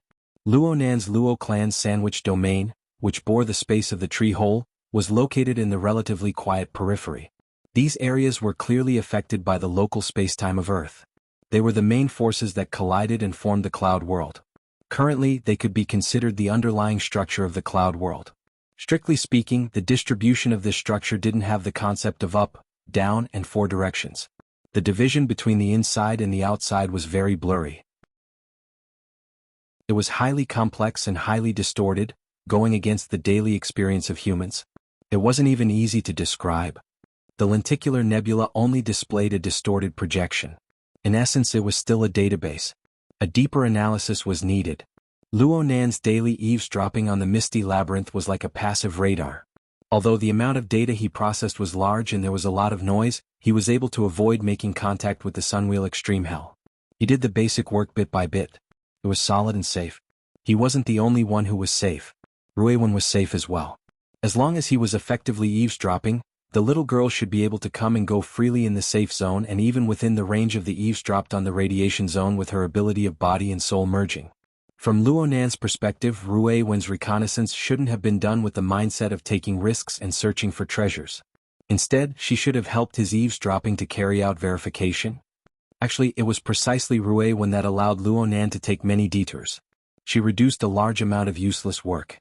Luo Nan was able to quickly digest and absorb the results of his father's observations in the past month. If it wasn't for the requirements of the pseudo-plane, damn. In the end, it was still his problem. Luo Nan was vexed. He couldn't help but press a few more times on Ruewen's head. Things weren't over yet. Ruewen had run into the radiation zone without effective eavesdropping. Her nature could be called dangerous, but it didn't have much to do with the awkwardness from before. Luo Nan calmed his mind a bit. The animation of Ruewen's demonstration flashed endlessly in his mind. It corresponded with the area within the Lens Nebula that he had just begun eavesdropping on not too long ago. It was a familiar yet unfamiliar area. He tossed aside the details that he couldn't delve into and just locked onto the skeleton depicted in Rue Wen's sketch. It was probably a few relatively large fragments of the domain or the fusion of fragments. These large masses of things were manifested on the Lens Nebula in the form of a fuzzy halo of stars. There were a few slightly bright stars scattered in the center. And under the cover of these stars was the final target that Rue Wen had pointed out. It was just that this final target seemed to be hidden a bit too deep within the current Lens Nebula. And the location wasn't quite right. Luo Nan suddenly had a guess. He aimed at the area that Rue Wen had displayed. He even wanted to use his hands to measure the star atlas. This wasn't necessary. The eavesdropping and mapping image of the area was the result of his and Rue Wen's hard work. The answer actually lingered in his mind. Using his eyes and his hands was nothing more than confirmation. Yes. Strictly speaking, the image of the radiation zone without effective eavesdropping on the Lens Nebula was different from the final image of Rue Wen's demonstration. And it wasn't the same as the one at the very front. Luonan felt that Rue Wen's drawing skills were immature at first. Her simplification wasn't appropriate enough, resulting in a distortion. But now, let me see those drawings. Rue Wen obviously wouldn't refuse. She immediately brought up the work area and displayed the tens of thousands of drawings in the background. Due to the large amount of data to be processed, the refresh process wasn't too smooth. Luonan couldn't care about this. He directly got to work and quickly flipped through the work area, flipping through these drawings from front to back. This could more or less be considered a manual broadcast of an animation. But the broadcast didn't take too long. Soon, the first half of the several thousand drawings arranged in order appeared. If the evolution process displayed by these several thousand drawings was described as a 10-second video, then the one Luonan locked onto would be in the region of half a second. Though it had undergone simplification, it highly corresponded with the structure of the star atlas displayed on the Lens Nebula. There was practically no difference. It seemed that this one was the present. Then, Luonan pursed his lips and turned his head to begin controlling the Lens Nebula. There was no doubt that the structural details of the mist labyrinth were constantly changing. One had to accept this in order to observe it accurately. One had to adapt to this. For this reason, even though the data that constituted the star atlas could be described as a sea of data, both Luonan and Luo Zhongheng did their best to preserve the crucial process data. They recorded the instantaneous appearance of every node of the mist labyrinth. Blurry was counted as well. Luonan was tracing back to the previous records. He slowly pushed the structure of the mist labyrinth displayed on the star atlas forward. Actually, he was completely capable of retrieving a single photograph. Even if the Lens Nebula was intrinsically distorted and unreal, the astronomical amount of data was placed there. It would consume quite a bit of mental effort to realize the dynamic changes. But Luonan felt that it was very necessary. Thus, after approximately 5 days or so, it was still the same cluster of stars that alternated between light and dark. However, the main skeleton that was constructed from the bright stars, after a slight adjustment of the angle and position, astonishingly formed a nearly perfect correspondence with Rue Wen's initial sketch. Luonan also confirmed a step further. This process of tracing back was simply the first half of Rue Wen's demonstration animation, played backwards. Alright. This is the past. Then the ones that haven't been monitored yet? Are they the future? Luonan stopped. His forehead and the back of his head were slightly sweating. One reason was because of the mental effort consumed. The other reason was because he suddenly discovered that his talent and strength towards Rue Wen, he never understood it from start to finish. Chapter 11:17. Luonan had sensed something during Rue Wen's demonstration just now. During the entire process, Rue Wen had only used her initial power from beginning to end. She had pushed the initial sketch, and then everything had operated according to the established procedure. There really hadn't been any other interference in the middle. Luonan's awkward feeling stemmed from this. He had misunderstood earlier. Rue Wen hadn't drawn the results of her own observations into images and then demonstrated them. She had merely wanted to display the scene that had just occurred for him to see. To be more precise, there had never been any results of observation. The star atlas formed from the monitoring data corresponded to the nodes of Rue Wen's sketch. The closest set of nodes had just reached the first 2020 of the star atlas. Nothing had happened yet. How could there be any observations? In other words, this was a set of foresight. It foretold the development and evolution of a portion of the radiation region of the Mist Labyrinth in the future. Luonan cast his gaze towards the Lens Nebula. He felt the astronomical amount of data corresponding to every instant within. He thought about the amount of computation required for the dissipation and convergence of every detail. He went silent for a time. Of course, this was just a guess. As for whether or not it was true, it was still faster to ask Ruewen. Ruewen, is this the result of your predictions? Ruewen thought for a moment and answered, I see a bit. I see. Luonan didn't know how to respond for a time. Ruewen rarely used rhetorical techniques when she spoke. She usually wouldn't say things like descriptions or comparisons. So, when she said she saw it, she really saw it? It would have been very hard for Luonan to think about this a month ago. But during this time, the inconceivable perceptual mode that came from the magnetic optical mica was gradually changing Luonan's observation and thought patterns. The appearance of this world was becoming more and more different from what it had always displayed over the past decade. Whether it was living things, inanimate objects, material objects, or the void, everything revealed a different structure and connection under the bizarre perspective of the magnetic optical mica. Right now Luonan was doing his best to adjust and adapt. He hoped that this difference wouldn't turn into a tear. Looking at the normal world was already like this. What Luonan saw and felt when he observed the Mist Labyrinth was different from before. It was just that this place was far too chaotic and complex even under the special perspective of the magnetic optical mica. And the amount of data excavated had increased by an order of magnitude. Luonan needed to comb it a step further before he could hope to restore it to effective information. Since he was like this, who knew what this world was like in Ruewen's eyes? Ruewen was most likely unable to understand the complex train of thought within Luonan's mind. Since Luonan had asked her, she obviously had to answer to the best of her abilities. Right now, Luonan had already brought up the Lens Nebula. Ruewen gestured at the more intuitive star atlas. There's one here or maybe two. It's a bit dangerous right now. After a while, it'll be thrown out to this position. If it was someone else listening to Ruewen's explanation, they would definitely be confused. Luonan immediately understood. You're saying that within this area, there are 1 or 2 large-scale domain fragments that will be affected by the collision of the ramming radiation zone.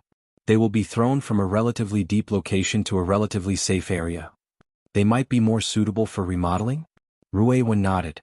This was something that the radiation zone was capable of doing.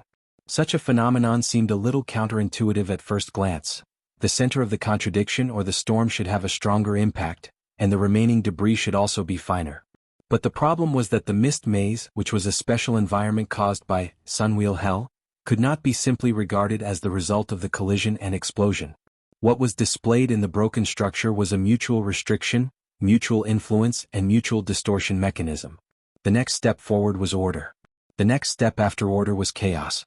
The present was only a temporary equilibrium. This sort of equilibrium mechanism formed a complex gravitational sphere. It was just like what commonly happened in the boundless universe. All things were destroyed and reconstructed, but they were no longer their original appearances. And this led to a direct result. The closer one got to the danger zone of the gravitational sphere, the more resources one could use. The chances of picking up scraps in the periphery were far, far too low. Luonan sighed and rubbed Ruewen's scalp with force. So you know the danger. It can be used. Ruewen didn't resist. She just emphasized this point once more. Since you said it, of course I believe you. It was rare for Ruewen to say such accurate words. Luonan really didn't dare to refuse. He was afraid that this little girl would take things too hard and run into the radiation zone, to dig anew. It would be good to take advantage of this opportunity to let her slow down. Since it was decided, Luonan subconsciously began to draw up a plan in his mind. According to Ruewen's demonstration of the transformation process, it would take around 3 months for 1 or 2 large-scale domain fragments to be thrown out. It could be said that time was ample, but it could also be said that he was nervous. First, he needed to conduct a step further of monitoring. He needed to gather more data and verify the trend of transformation that Ruewen demonstrated. Doing this to the radiation zone would more or less require some risk. It was just that it couldn't be compared to what Ruewen had experienced. Naturally, he needed to arrive there and make contact with that place. Only then could he truly confirm and carry out the transformation project. But even at the end of Ruewen's demonstration, the location of the large-scale fragment was at the edge of the radiation zone. This edge wasn't a simple outer region. It was a relatively safe zone within the distorted maze structure. He needed to properly plan his route if he wanted to arrive. This was a very severe challenge. If he failed, he would fall into the radiation zone. He would be pulled by the gravitational sphere, and it was very likely that he would have to face the onslaught of the Sunwheel Hell once more. In other words, I need to make preparations to detonate and endure the daytime nightmare once more. At least once. Luo Nan muttered to himself as he sorted out his thoughts. In this case, he needed to wait until the altar's spiderweb was completely restored for the sake of safety. Only with this safety net could he buffer and precipitate the flood of information that he was unable to digest. Luo Nan even thought that even with this safety net, he couldn't use it too many times. Not to mention the limits of what he could endure, the occasional daytime nightmare could be attributed to a natural phenomenon as much as possible, or it could be concealed by an occasional accident. But if it were to appear at a high frequency, some people would certainly discover some clues. Yes, Luo Nan was referring to the awesome High Lord of Secret Contract, the one who monitored the abyssal region all year round. Of course, there was also Li Wei. If they were to really discover some clues, it would be a great deal of trouble in the future. It's best if I don't do it more than once. Luo Nan raised his standards. Rui Wen didn't quite understand. She turned to look at him. Luo Nan locked gazes with the young girl's deep and pure eyes. He subconsciously exerted force to rub her head. Rui Wen didn't say a word, allowing him to rub her head. It must be said that Rui Wen's talent had already reached a level that defied common sense.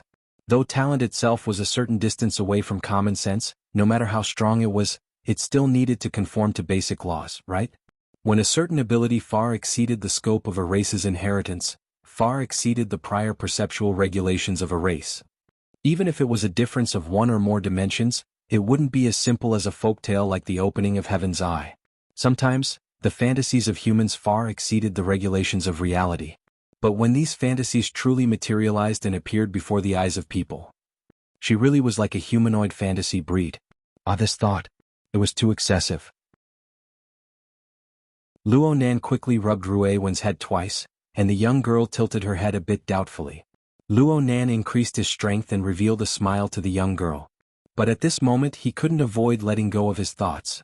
Was Rui Wen's ability really a talent that belonged to humans? If it was, where was the foundation? If it wasn't, where did it come from? Well, Luo Nan could roughly guess a bit. After leaving the misty maze, Luo Nan let Rui Wen return to class. He quickly dialed a number. Mr. Blood Demon, I want to ask you about something. Right now, Blood Demon was already a key figure in Luo Nan's communication with the Eye of Secret Deeds and the Starry Sky Club. This person was deeply involved in the follow-up global census project. Everyone was already very familiar with each other, so Luo Nan bluntly asked, "How much do you know about Li Wei's Apocalypse Laboratory and the Bloodline Project? Why did you suddenly think of asking about this?" The Blood Demon chuckled. It was obvious that he was adjusting his mind. "Aren't you preparing for the global census? Speaking of which, I've been waiting for you here in Ha City for quite some time. It's a mess over here." Luo Nan was a bit dissatisfied with Blood Demon's vague attitude. He responded, "Can't I investigate the Bloodline Project in Ha City?" "Oh, what rumors did you hear?" Blood Demon's tone tightened a bit, becoming much more solemn. It seemed like there was a mistake. Luo Nan's mind stirred slightly and his words became a bit vague. "There weren't any rumors. I'm just interested in a few special talents." Blood Demon responded with a question. "Which one of us isn't a special talent?" Luo Nan responded calmly, "The kind that far surpasses the level of human life? You. In any case, it's not me." Blood Demon laughed heartily as if he had heard the most absurd joke in the world. Okay. I have a general idea of what's going on. As for the Apocalypse Laboratory, to be honest, I've researched and understood them before, but I'm basically at the level of hearing wind and rain. There's no harm in asking more questions. Combining the opinions from all sides will never deviate too much from the truth. That's not necessarily true. The Apocalypse Laboratory is different from the Deep Blue Laboratory. The Apocalypse Laboratory is Li Wei's old foundation. It's a treasure. What's released right now might all be interference bullets. The Bloodline Project is also interference bullets? That depends on what kind of Bloodline Project you're talking about. Blood Demon listed them one by one. Is it a project to restore the youth of those old fellows whose necks are buried in the soil? Or is it a project to help humans unlock the genetic lock and make breakthroughs on the path of evolution? Or is it the legendary perfect template that can be used as a reference? Luo Nan thought for a moment. I feel like our tastes are about the same. Which one are you most interested in? Oh my, I'm really overwhelmed by the favor. Blood Demon was laughing and laughing on the surface, slippery and slippery, but he was very cooperative when it came to this. If it were me, I would obviously be more interested in the perfect template. Luo Nan muttered to himself, I remember Black Lion saying that the Bloodline project is conducted with reference to the perfect template for research. Don't blame me for biting off more than I can chew. The connotation and extension of the word, perfect, is enormous. Blood Demon interrupted Luo Nan's words. What level is perfect? A perfect person lives for over 100 years, never escaping from birth, old age, sickness, and death. A perfect god. That's a level that our imaginations can't reach. Someone came up with this kind of name. He's up to no good. Luo Nan frowned. The main point of your words is. The main point is still the name. Blood Demon chuckled. Don't you want to confirm this? Chapter 11:18. No, I just wanted to ask about Ruewen. But now you've changed the topic. Luo Nan wasn't sure if Blood Demon had truly misunderstood, or if it was intentional. At a time like this, listening more and talking less was correct, but it was hard to understand without a head or tail. Luo Nan added vaguely, you can help me sort out the clues. Blood Demon gladly agreed, there are some things I need to ponder over. The Deep Blue project has been in development for less than a decade. The related products come one generation after another. The military's similar self-research projects are suppressed to the point where they can't lift their heads. The Bloodline project was established a generation earlier than Deep Blue. Not a single reliable rumor has leaked out, but there are still people madly pouring money into it. As far as I know, similar projects that are unrelated to the Apocalypse Laboratory have received less and less sponsorship in recent years. Especially the funding from the top circles of the rich and powerful. Oh my, it's truly a tragic sight. What does this mean? It means that your investment has failed. Luo Nan responded in his mind for the first time, but he remained silent in reality. The Blood Demon didn't have the ability of telepathy. He continued, is it because those rich people who have buried their necks in the soil are staking it all on one throw? Do they trust Li Wei that much? Do they trust this highly dangerous fellow of unknown origin? I can believe that one person is retarded, but all of them are retarded. It's better to believe that Li Wei has cast a collective curse on them. Luo Nan felt that Blood Demon could be a bit more direct. So, brother, you need to know that Li Wei is a fellow who is very good at persuading people. He is the expert who knows how to fight for research funding. He's on a completely different level than those great hoodwinkers who are used to using PowerPoint to tell stories. He's much better at using facts. At the very least, the salivating prospects that are based on a partial truth to convince people. The Li Wei that Blood Demon spoke of sounded more like the boss of a school. Luo Nan's lips twitched. So, the results of the Bloodline project have already been placed before those people's eyes. They have obtained approval. Yes, they should have achieved extraordinary success. Luo Nan's mind suddenly stirred when he said the word, extraordinary. A few faintly discernible figures quickly flashed through his mind, but his mouth didn't pause. If you want to prove your success, you have to do it in a circle that's neither too big nor too small. Success itself needs some fame, but you have to do it discreetly.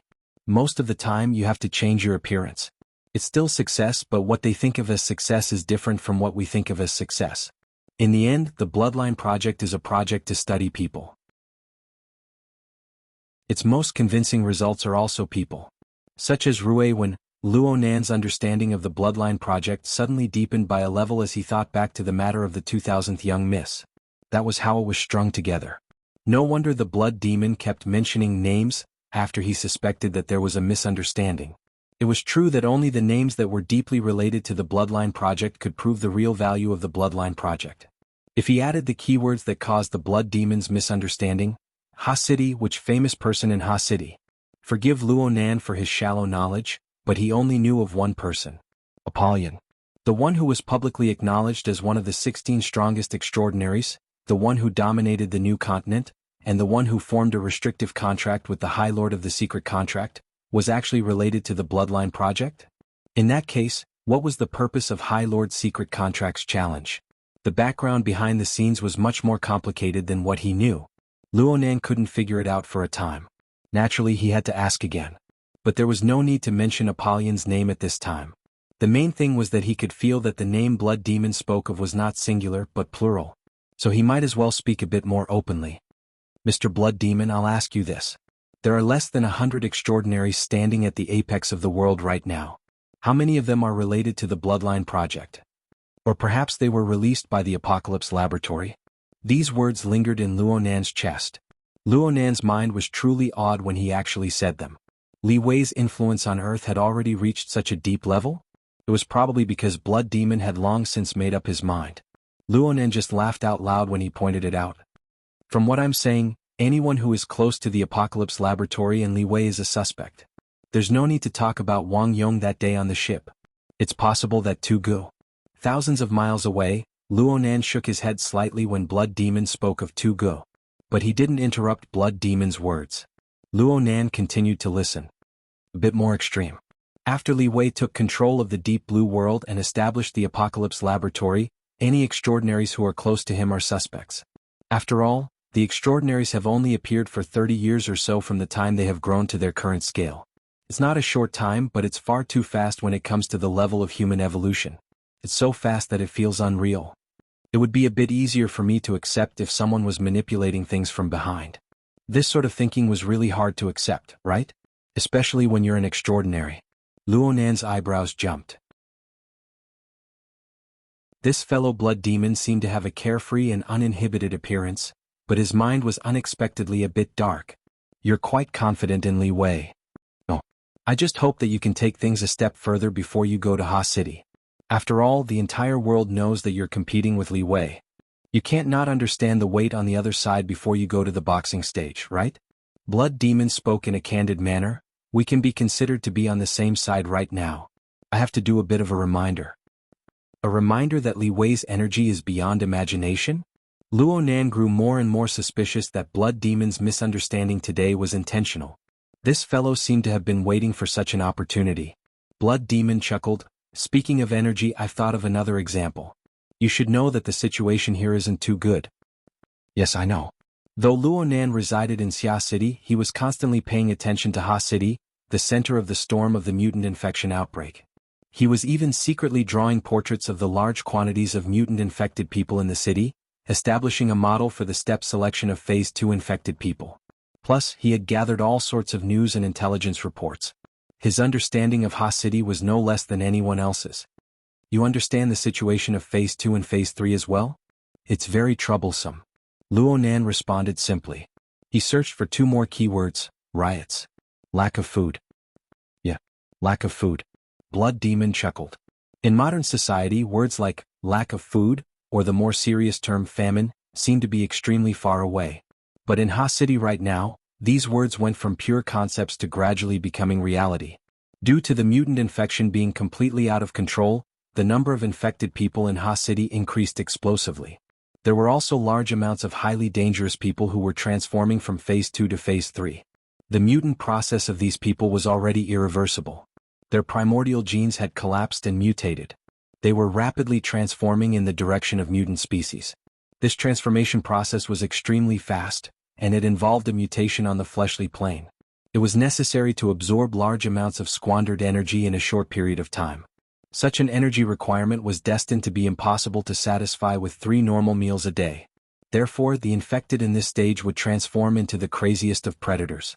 Under the drive of chaotic and manic emotions, they would seize all resources that they could use. Things that could be edible and digestible were included. From ordinary food to other fleshly creatures including people. In a normal city, the appearance of 1 or 2 infected people like this could lead to a series of bloody cases. And in today's Ha City, there were far more than 1 or 200 or even 1 or 2,000 infected people. Thus, riots, massacres, and even famines emerged as the times required. Mutant conversion was an inefficient energy intake method that relied on probability. It would inevitably lead to a large amount of waste. In addition to the influence of social unrest, Ha City's basic mode of existence as a modern metropolis had nearly completely collapsed. Luo Nan was recalling and also monitoring Ha City's situation in real time. If Ha City continues to be in this state, the aid will not be able to keep up. It will be hard to avoid a great famine. However, the current situation is more of a temporary phenomenon caused by accidents, right? There was no need for secret intelligence. Right now, a few conservative news channels were reporting over and over again. Ha City's largest cultivation buildings had caught fire and exploded due to the effects of the riots. The energy supply lines were destroyed, and a considerable portion of the food that was about to be harvested and sold on the market was destroyed. This caused the price of food in the city to skyrocket. The citizens were panic-stricken. Bread was hard to find. Let's not discuss lack of food or famine today. Blood Demon chuckled twice. The example I'm looking for is actually the cultivation buildings. You know that the cultivation buildings were one of the most important foundational supports for several dozen large metropolises to be built after World War III. Right now, the world's population of 10 billion has already recovered to the level it was before World War III. The population of 10 billion before World War III was basically the limit that the world could bear. After World War III, the world's arable land area exploded from 17 million square kilometers to 1.7 million square kilometers. Under these circumstances, the world was able to support the same number of people even though it had shrunk by 90%. That's right. Luonan knew this knowledge since he was in elementary school. The cultivation buildings were undoubtedly the crystallization of the world's agricultural, chemical, and energy technologies that advanced by leaps and bounds. It was also a necessary test point for geography or biology tests. Blood Demon suddenly asked, "What is the essence of the cultivation buildings?" Luonan answered without hesitation, "Energy in exchange for output." Where does energy come from? Fusion reactors. Where does fusion reactors come from? From? Luonan was suddenly stuck. He didn't continue for a time. Blood Demon continued to ask him, unwilling to let him go. Where does fusion reactors come from? Who holds the technology patents? Why is it that before World War III, the practical application of fusion reactors was always 50 years later? Why did this technology suddenly mature after the war when everything was in ruins? It went from practical application to miniaturization in one go? Luonan couldn't answer. Blood Demon still didn't give up. At present, fusion reactors still use magnetic confinement fusion technology. Room temperature superconductors must be used to form an ultra-strong magnetic field. Where does this special, cutting-edge material come from? Where? Luonan asked, knowing the answer. Blood Demon's answer was nothing new. Deep Blue World. Li Wei sighed.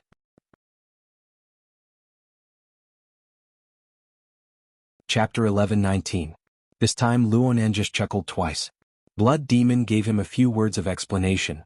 The Deep Blue World has a special mineral deposit that doesn't exist on Earth. The Apocalypse Laboratory calls it progenitor.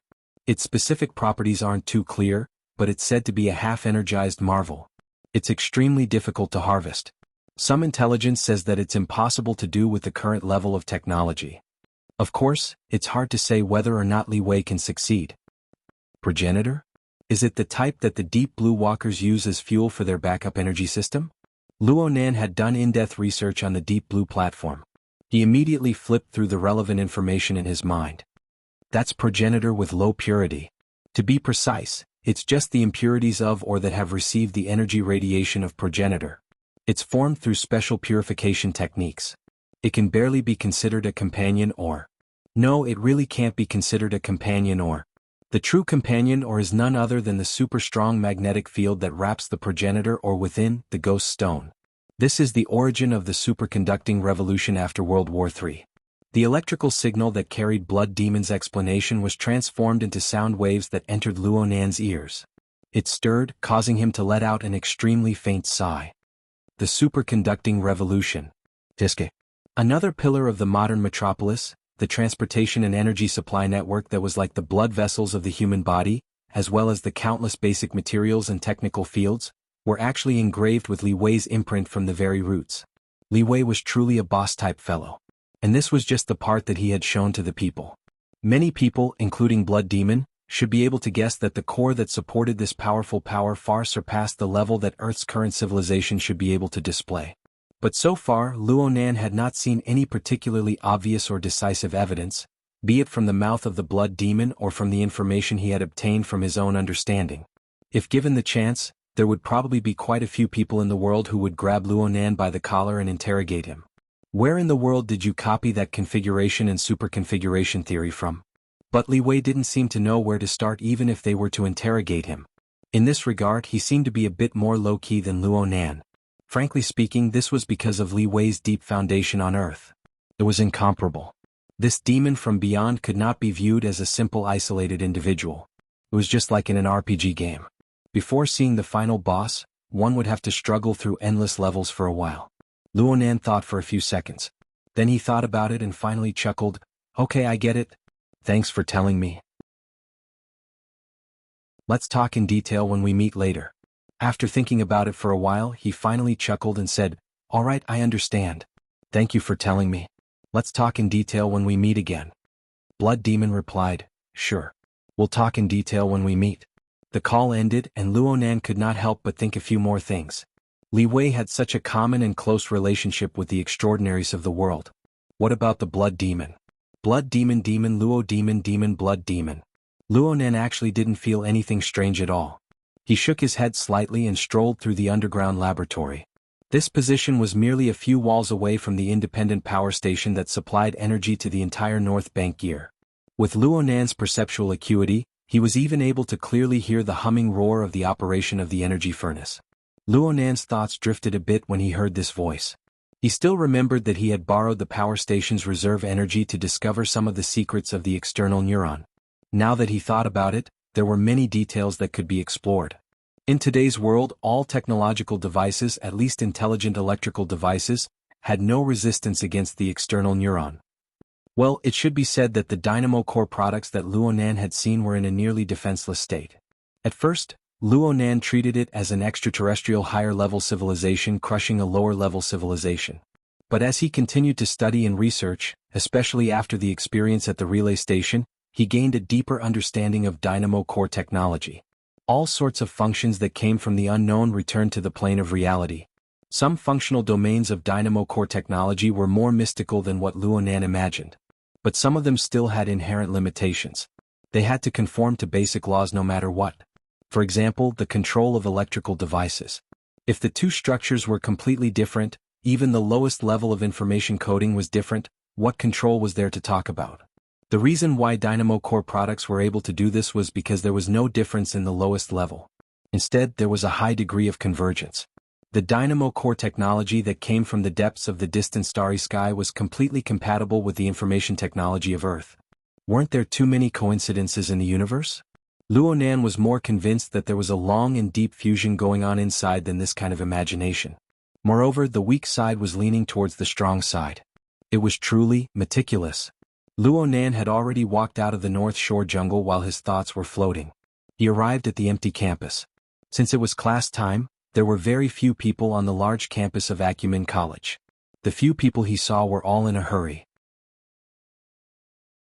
Most of the students and teachers were arranged according to their classes. They were arranged into classrooms of various sizes. The school had its own rules and regulations to restrict them. Luonan, who had already entered a state of suspension, was a complete anomaly at this time. Of course, there were tens of thousands of students and even teachers in the school. There were many who were impatient with the restrictions of the past. They skipped classes, asked for leave, and were absent from work. Even though some people were in the classroom, their minds were wandering. Some people could even see Luonan strolling leisurely on the campus through the windows. It was unknown how envious they were in their hearts. Of course, they were merely envious of Luonan's freedom. If these people were to know what sort of price they would have to pay in order to have Luonan's current treatment, what sort of pressure they would have to endure, or perhaps they would be restricted by a completely new and unknown set of rules, the vast majority of them would immediately extinguish the thoughts in their hearts. After all, if you had to completely change your current lifestyle habits, even if you had to bet your future as the price, most people would feel that there was nothing wrong with the present. This was habit and order. Luonan absolutely did not dislike order. He even had a relatively strong inclination towards order. But once he clearly identified the layer of darkness that covered the skeleton that supported this layer of order on the surface, the inner marrow that quietly grew within it, and the genes and cells that were rooted upon it, a heavy pressure spontaneously arose from the bottom of his heart. Vaguely, this pressure seemed to transform into a dense demonic shadow that silently pressed against the back of his head. It could break his flesh and scrape his bones at any time to deal a fatal blow. At this time, the so-called order was quite hateful. Luonan rubbed the back of his head and muttered to himself, "In order to maintain the entropy decrease within a system, there must be a channel to handle the entropy increase. That channel. Where is the sewage pipe that conforms to the relevant magnitude? If he wanted to subvert this order, where should he start? June 16, 2097. The third Sunday of June. Influenced by a certain powerful civilization before the Third World War, it was also known as Father's Day. It was basically one of the world's commemorative days of consumerism. This morning, Luo Nan's family finally broke free from the demonic claws woven by Mrs. Luo Shuqing and the home AI, Old Mo. After working overtime for many days, Uncle Mo Haihang finally had the time to rest. He personally cooked a sumptuous and delicious breakfast for everyone. And today the entire family was gathered together. Even that idiot Mo Peng actually crawled out of bed before lunch on the weekend. The 6 of them surrounded the table. They weren't pressed by the time of work or school. They spoke one after another, chatting as they ate. They were quite amused. Right now the main topic at the dining table was Rui Wen. Mo Peng gulped down his breakfast in a few gulps and concentrated on gossiping. Last night someone posted a practice video. Rui Wen didn't participate in the video, but what's the meaning of her repeatedly appearing in the camera? Rui Wen was talking about Rui Wen, but Mo Peng's eyes shot a glance at Mo Ya.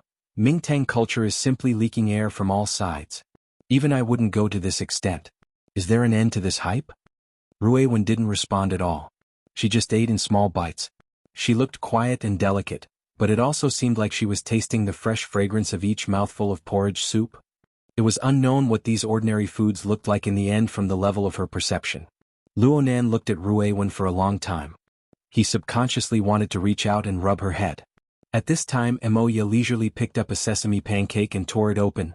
Since you know it's hype, why are you still wasting time? Can't I pay attention to a beauty? Mo Peng spoke boldly and confidently, but as a result, he was met with a cold glare from Mrs. Luo Shuqing. His momentum immediately fell to the ground and he laughed. I just think you guys are going too far.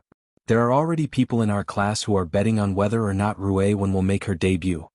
I heard that there are people on the internet who are starting a fan club. If this goes on, it won't be easy to clean up the mess. Emoya was like Rui Wen.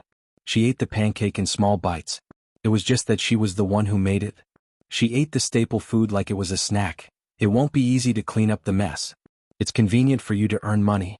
You can have Rui Wen sign it and sell it outside. No, absolutely not.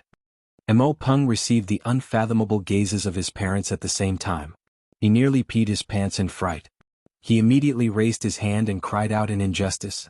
I used it myself. I just wanted to ride on the popularity and draw some attention online. I wanted to gain a few more fans. Really? Mrs. Luo Shuqing's expression remained unfriendly.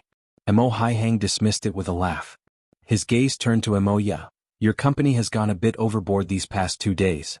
At first it could be said that they were protecting him, but now that we've seen the results, they're still unwilling to stop. Who knows what kind of trouble they'll cause in the future. If it's not convenient for you to tell me, I'll talk to them. Emoya shrugged. What's so inconvenient about it? They've obviously been blinded by the heat these past 2 days. Speaking up to this point, Emoya asked, the demonstration hasn't stopped until now. Does the government have any sincerity? Don't let those old matters cause problems in the end before the mutation infection is messed up.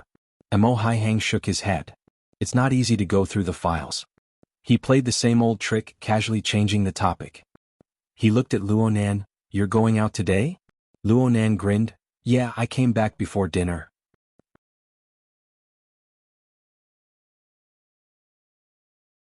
Chapter 11:20.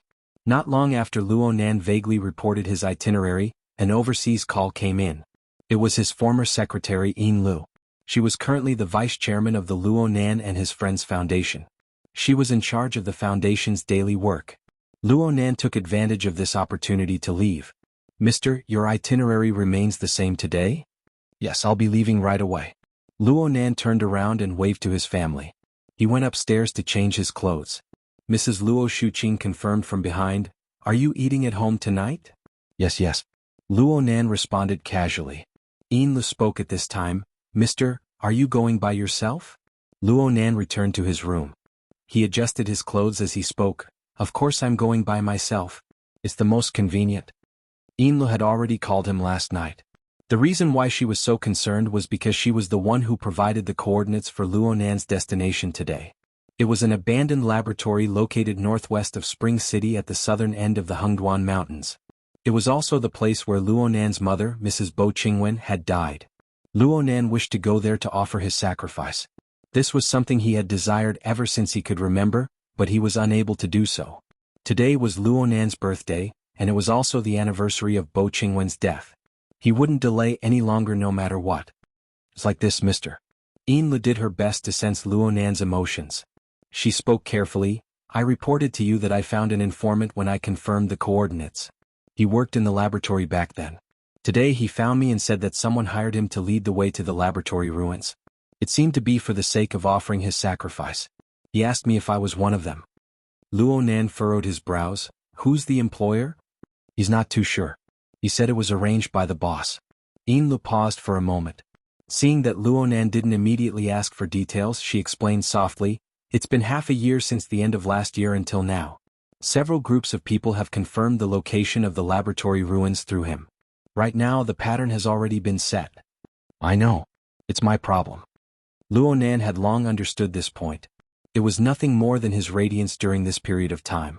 People coveted him, wanting to trace back to the source and obtain some benefits.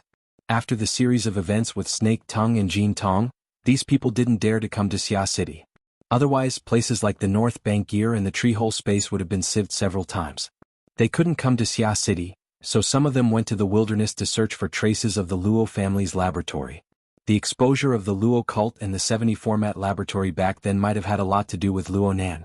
Right now, both sides had Luonan's telepathic lock onto them, and there were people searching elsewhere. They searched and they found this place. Luonan laughed and didn't mention it again. He looked at himself in the mirror and went downstairs. He asked Yinlu, is there anything else? Indeed there were. Yinlu became more careful with her words. The Foundation will send employees to various places and establish offices. Some cities need to submit information, especially the census plan. They can only proceed to the next step after the review. Luonan laughed. Ha City and Shi City are in such a mess. Do you want them? It just so happened that he was walking to the staircase on the first floor. When he heard the keywords Ha City and Shi City, everyone in the family, including Madame Luo Shuqing, looked over. They looked at Luonan's side, white on the inside and black on the outside. His clothes were concise and solemn. They were a bit stunned. Luonan waved his hand at them and quickly left through the living room. Their attitude is very firm.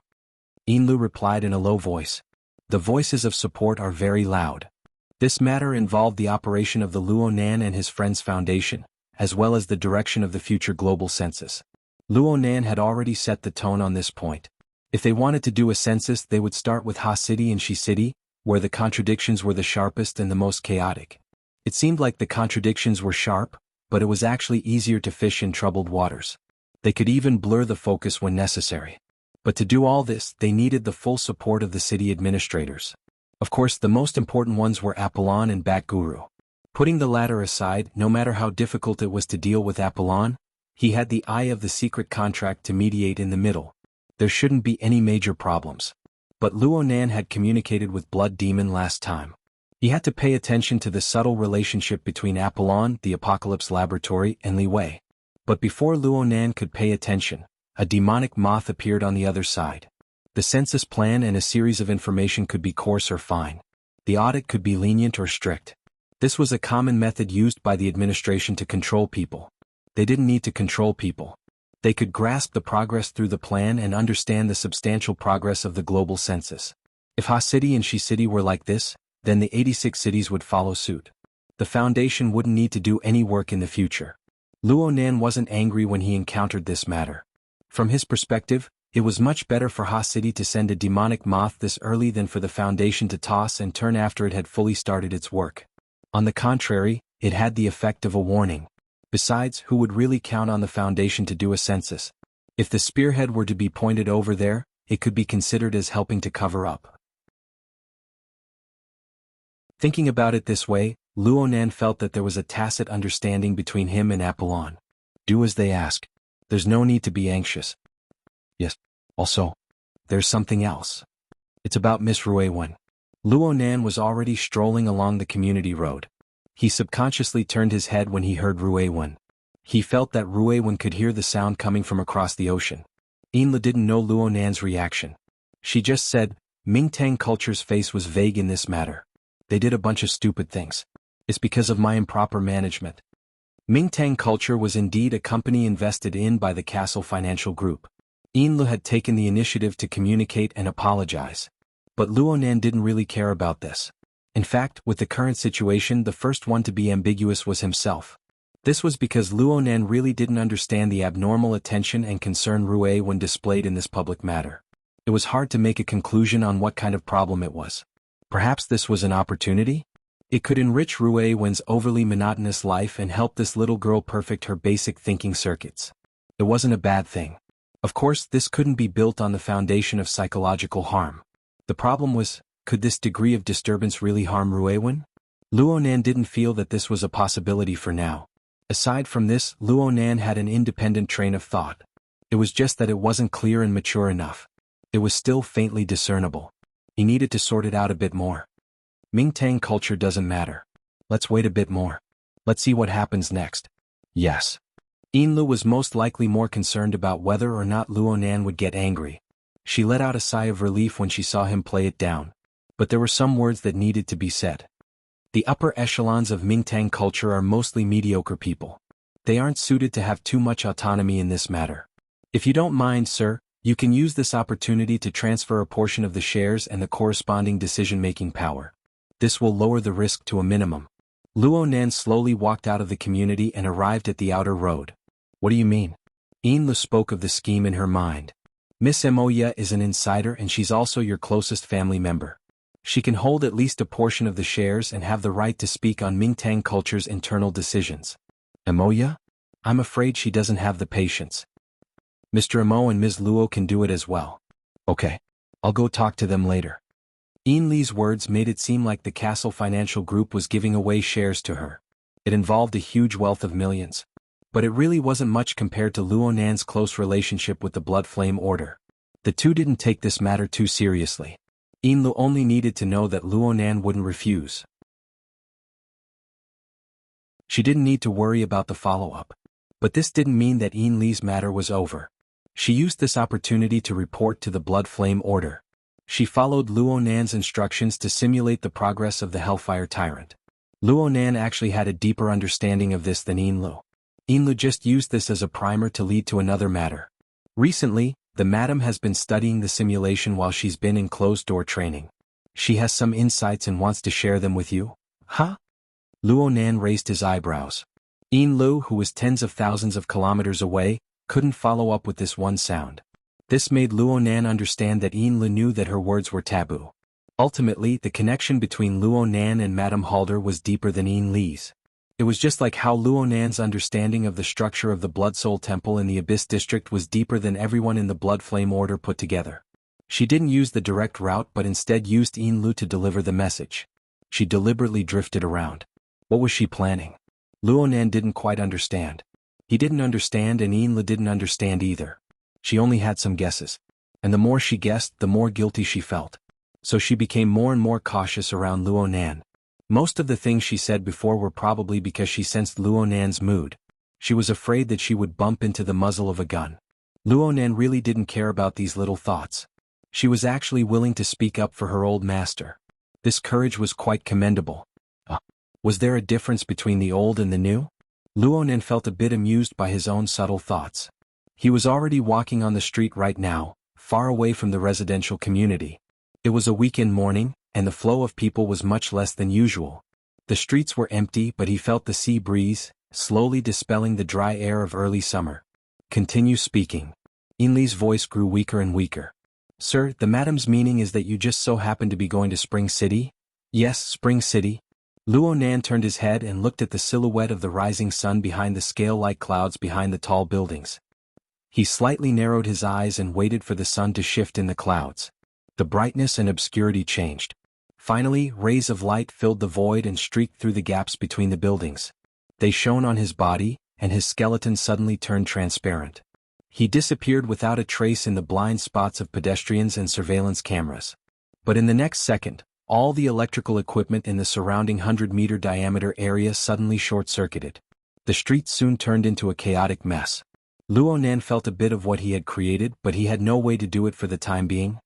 He lifted his hand and moved his fleshly body.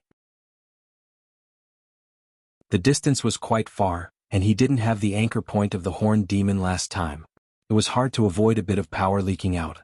The smoke and fire were a bit heavy, and it was hard to avoid President Ouyang's reprimand. Luonan just turned his head again. He used the position and height of the sun to confirm his current location in the cracked, deathly stillness of the wasteland. At the same time he spoke to Yinlu, who had just reconnected with the communication. "It's a bit remote. I'll go look for her when I'm done."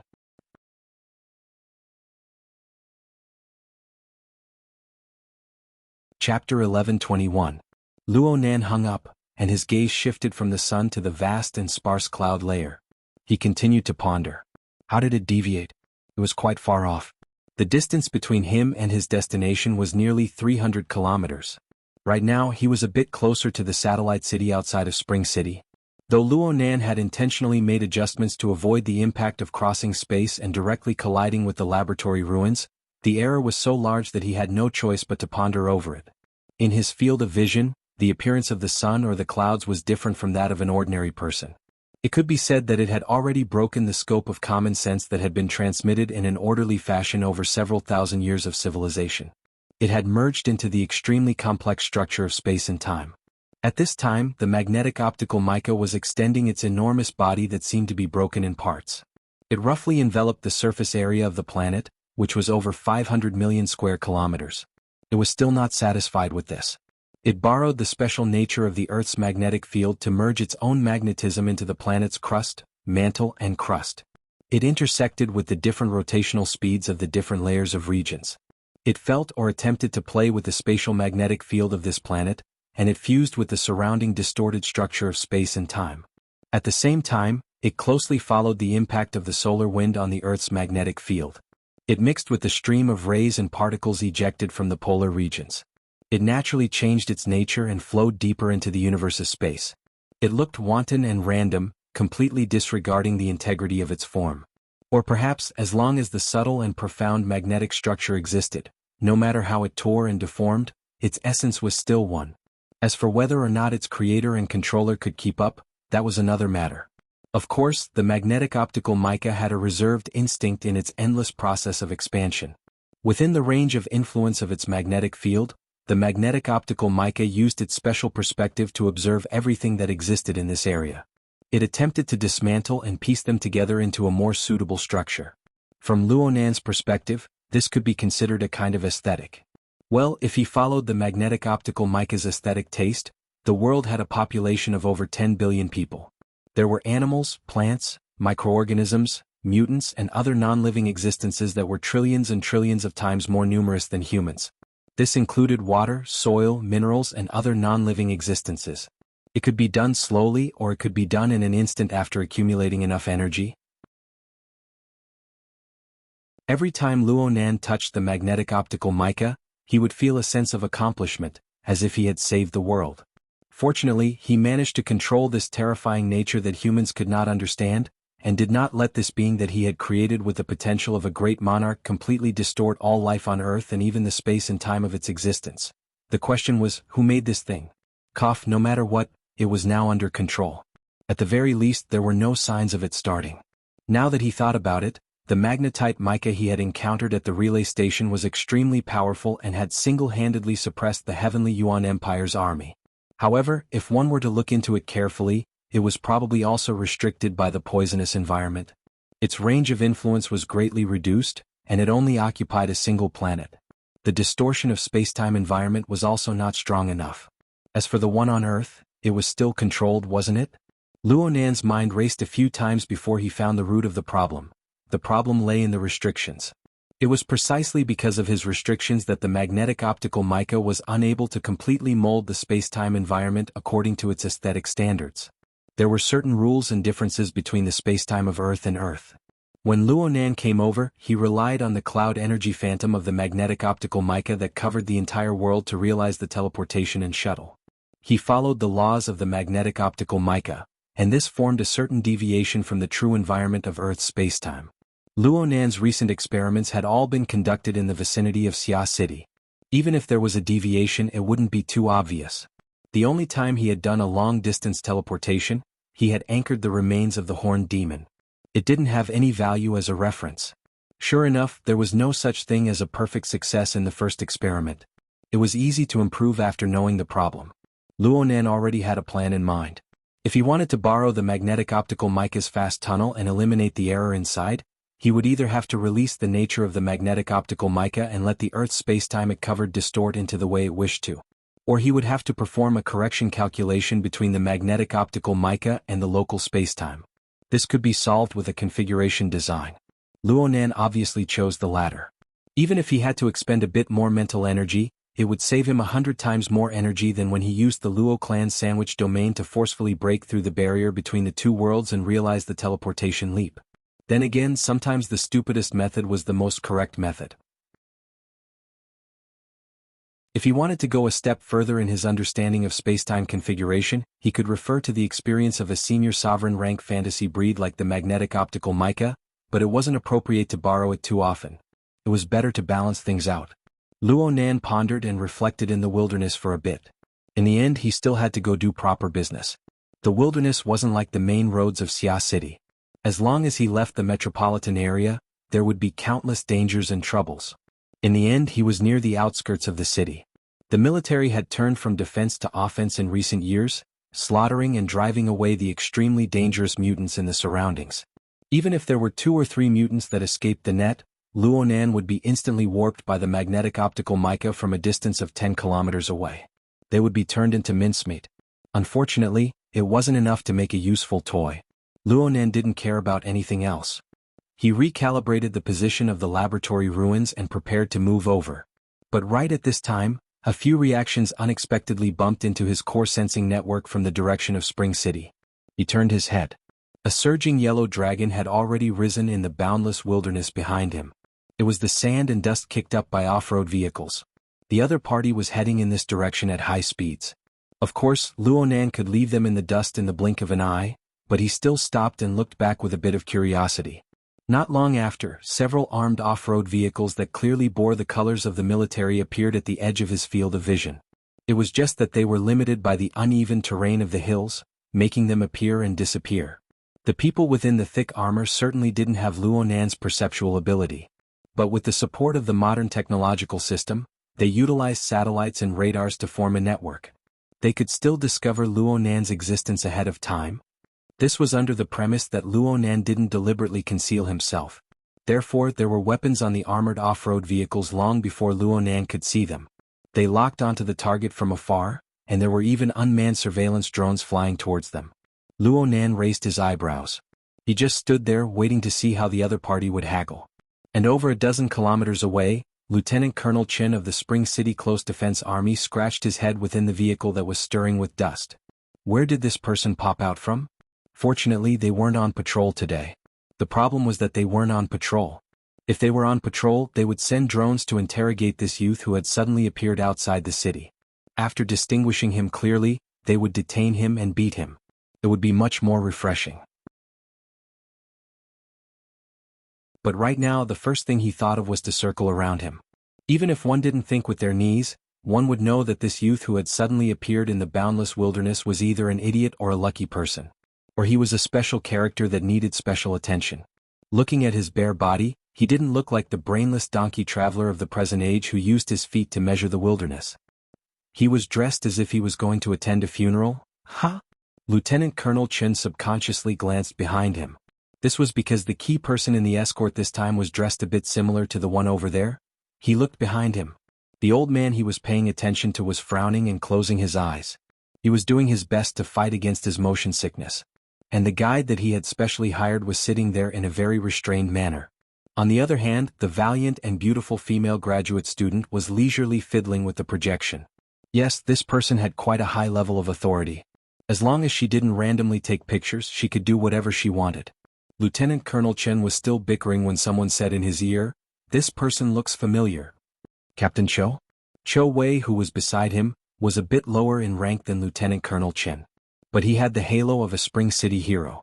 He was also a full-time member in charge of this security mission. Lieutenant Colonel Chen still valued Cho Wei's opinion, especially when Cho Wei's words had substance. "You've seen him before?" Cho Wei shook his head.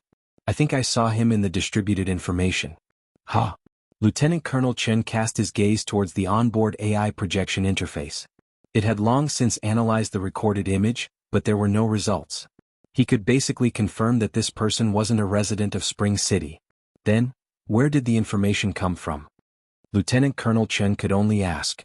As a burner, Cho Wei's authority in certain areas was above his. "Hello, Junior Luo?" Before Cho Wei could reply, the female graduate student had already turned on the communicator. She was probably calling the school. Lieutenant Colonel Chen frowned. Before he could say anything, his sensitive ears heard a faint echo from the other side. "Senior Sister Tang? I see you." "Ah." The one who was surprised wasn't the other side but the one in the car. The other side laughed. "I see you too." At this time, on the projected interface of the AI, the teenager waved his hand in the direction of the camera. Very quickly the other side gave a thumbs up, looking like a poor backpacker asking for a ride. Lieutenant Colonel Chen only felt that it was absurd. At this moment, two people in the car spoke at the same time. "Stop the car." The one who spoke was the female graduate student who had called earlier. The other was Captain Cho Wei, who was beside her. At this moment, the car was only about 2 kilometers away from the teenager. Lieutenant Colonel Chen subconsciously replied, "Stop now?" "Bring him up." The female graduate student replied matter-of-factly. Cho He actually didn't object. Lieutenant Colonel Chen's brows were tightly locked. Due to his trust in Cho He, a professional, he still readily agreed. "Stop over there for a moment." 2 minutes later, the armored motorcade stopped. The teenager boarded the car without a trace of politeness. His mouth was quite sweet as he repeatedly said things like, "Sorry for the trouble, everyone." As the commander, Lieutenant Colonel Chen actually didn't react. He just stared blankly at the information Cho He had pulled out. At this time, the old man in the back of the car who couldn't withstand the tossing and turning opened his eyes. He just happened to meet the teenager face to face. He was a bit muddle-headed from the motion sickness just now. "Hey, this is... You're Professor Wu?" The teenager's attitude was very respectful. He still bowed in the narrow space. "I've often heard Senior Sister Tang and Senior Sister Tian mention you and Professor Pan." The old man in the car was Professor Wu Zuanliang. He was older but his mind was first class. He was startled for a moment before he straightened his back. Tianxi? Here. "Yes, she's mentioned you many times." Qingwen and Zhongheng's child, Luo Yuandao's grandson Luo Nan. Luo Nan bowed again. "It's me, Professor Wu."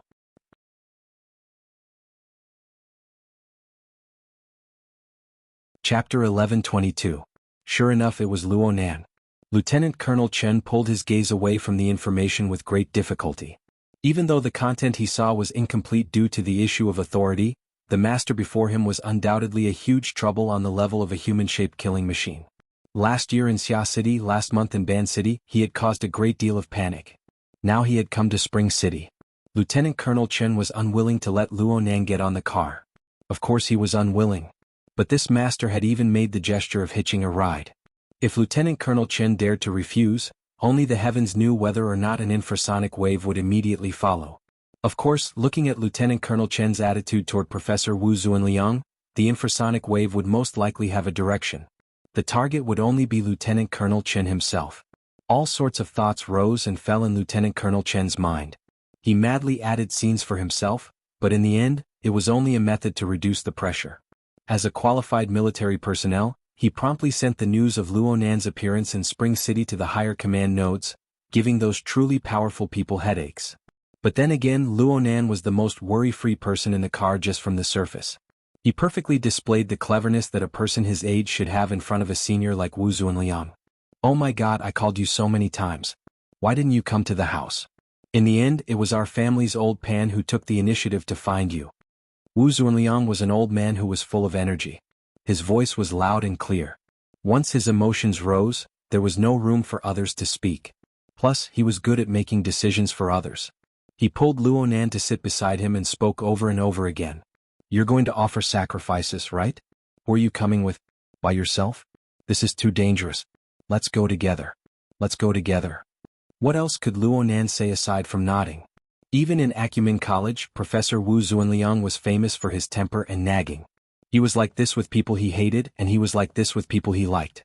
A dozen seconds later, Luonan couldn't take it anymore. His gaze turned to Tang Yi, who was also peony.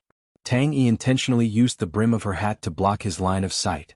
Luonan was helpless. He could only save himself. He took the initiative to pull Wu Zuanliang into a new topic. Didn't your research come to an end? Did you come to Spring City to take it a step further? Hey, you pay attention to this field as well? Did you listen to the report at the academy? I was out of town at the time, but it's true that I've been paying attention all this time. Senior Sister Tang has provided me with quite a bit of information. Luonan quickly dragged Tang Yi into the water. Senior Sister never mentioned this to you? Thanks to her care, I have a laboratory in the Mystic Arts Research Society under her rule, which is at North Shore Gear. Wu Zuanliang wasn't an old pedant with a one-track mind. His emotions had just gotten to the top of his head, but now his thoughts spun a few more times. He recalled the relevant information his wife had mentioned, as well as a few rumors within the circle. He used his old eyes that weren't dizzy to size up Luonan a few more times. You're so young. You're only 16 and you're already taking over old Luo's job? 17. Luonan corrected him seriously. Looking at your face and listening to your croaky voice, I'd believe it even if you cut off 3 or 5 years. As for your height, there's still room for improvement. Back then, Zhongheng and Qingwen weren't short. Wu Zuanliang saw that Luonan was about to stray thousands of miles from the main topic, but he used his rich experience to pull the topic back. I heard from old Pan that you're more interested in Qingwen's original path. You seem to have quite some achievements. You rely on your own ability to make a living. You're young but you're amazing. Luonan laughed. You flatter me. There's no need to flatter me. I still have more to say. We men aren't strangers. There are some things I'm not afraid to say to you. From the looks of it, this project is quite imaginative. It can incite people even more. In comparison, the evidence is a bit weaker. It's fine for a young man to be interested. You don't have to worry about putting your energy into it, but you need to make thorough preparations. Don't have thoughts of accomplishing everything in one go. Tang Yi lowered her head, pulling the brim of her hat even lower. Luonan blinked.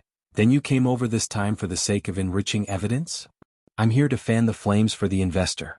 I want to see if I can stir up a few sparks. Wu Zuanliang really didn't avoid it at all. You have to do a few things to spend other people's money? It's still a bit early for you to learn these things. Luonan laughed again. Wu Zuanliang couldn't really lead a child astray, so he changed the topic. Oh right. Let me introduce you. This is Dr. Wang Xiu.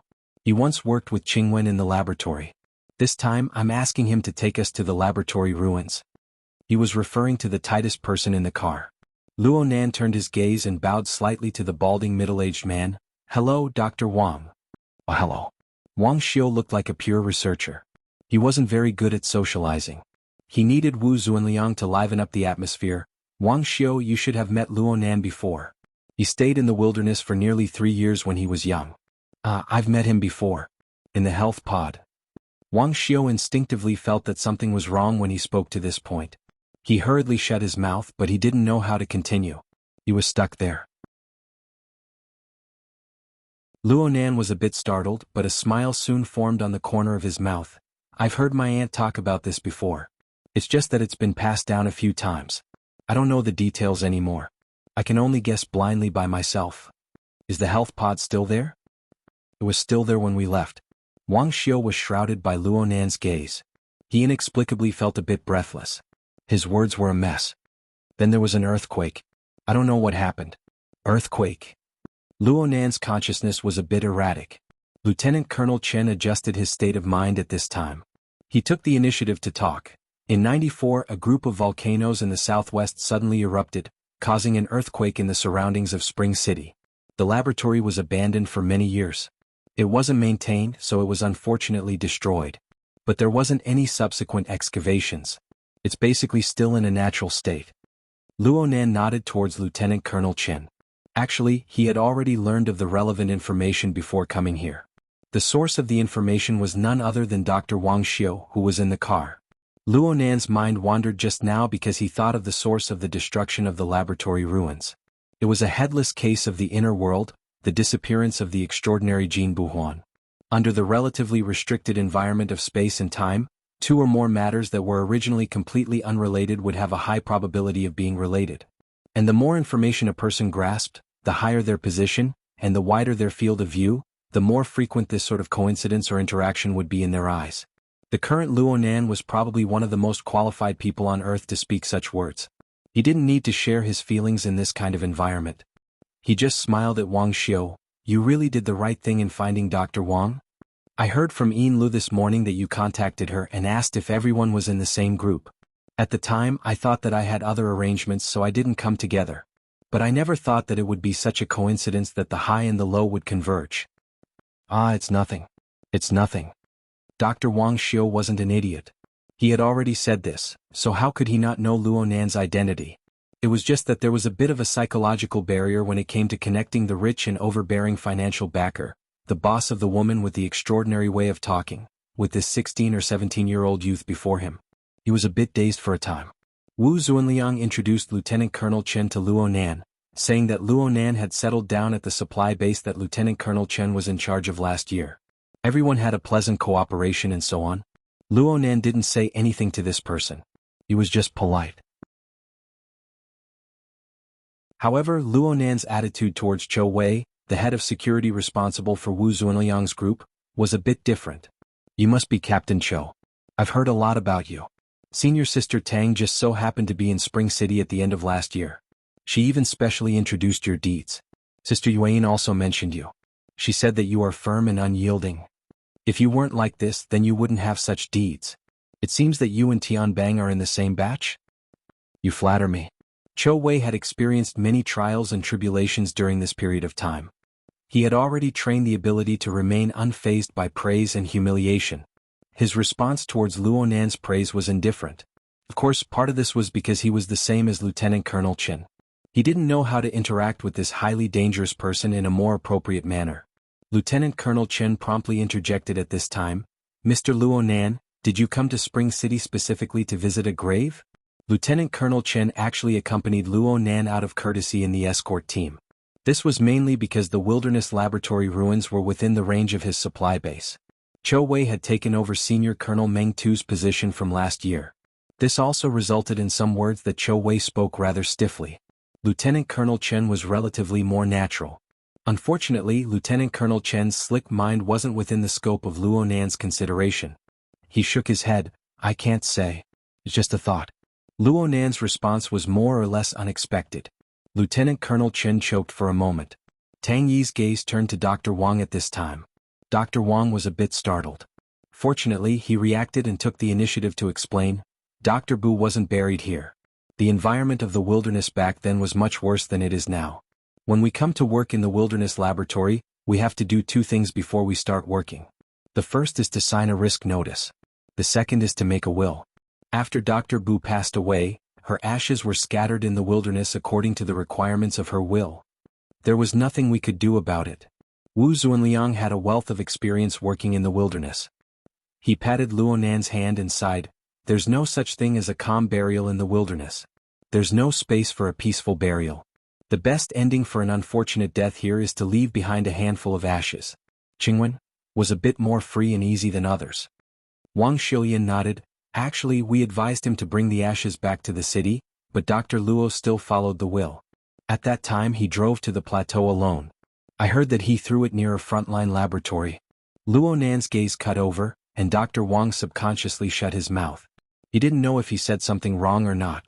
Wu Zunliang did not pay attention to these details. He continued to muse. All these years, my old Pan has been brooding over this. He doesn't even know where Qingwen is buried. It wasn't easy for me to get the news from Luo Yuan, but it's just like what you said, Xiaonan. Luo Nan didn't look at anyone this time. His eyelids drooped as he repeated the key words from Wu Zunliang's words. Luo Yuan?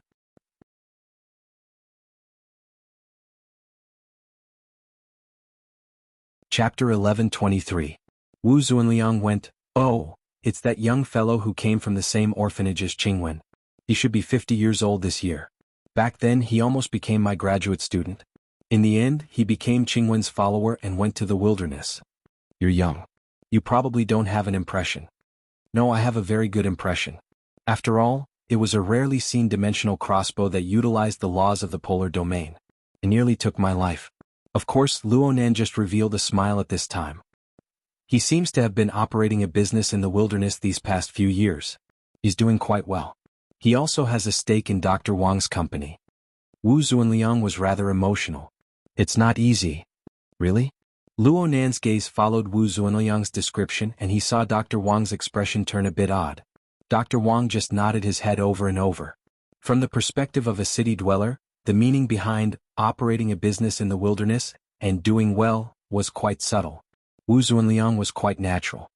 We originally agreed to go together, but he had something to do at the last minute, so he introduced Dr. Wang.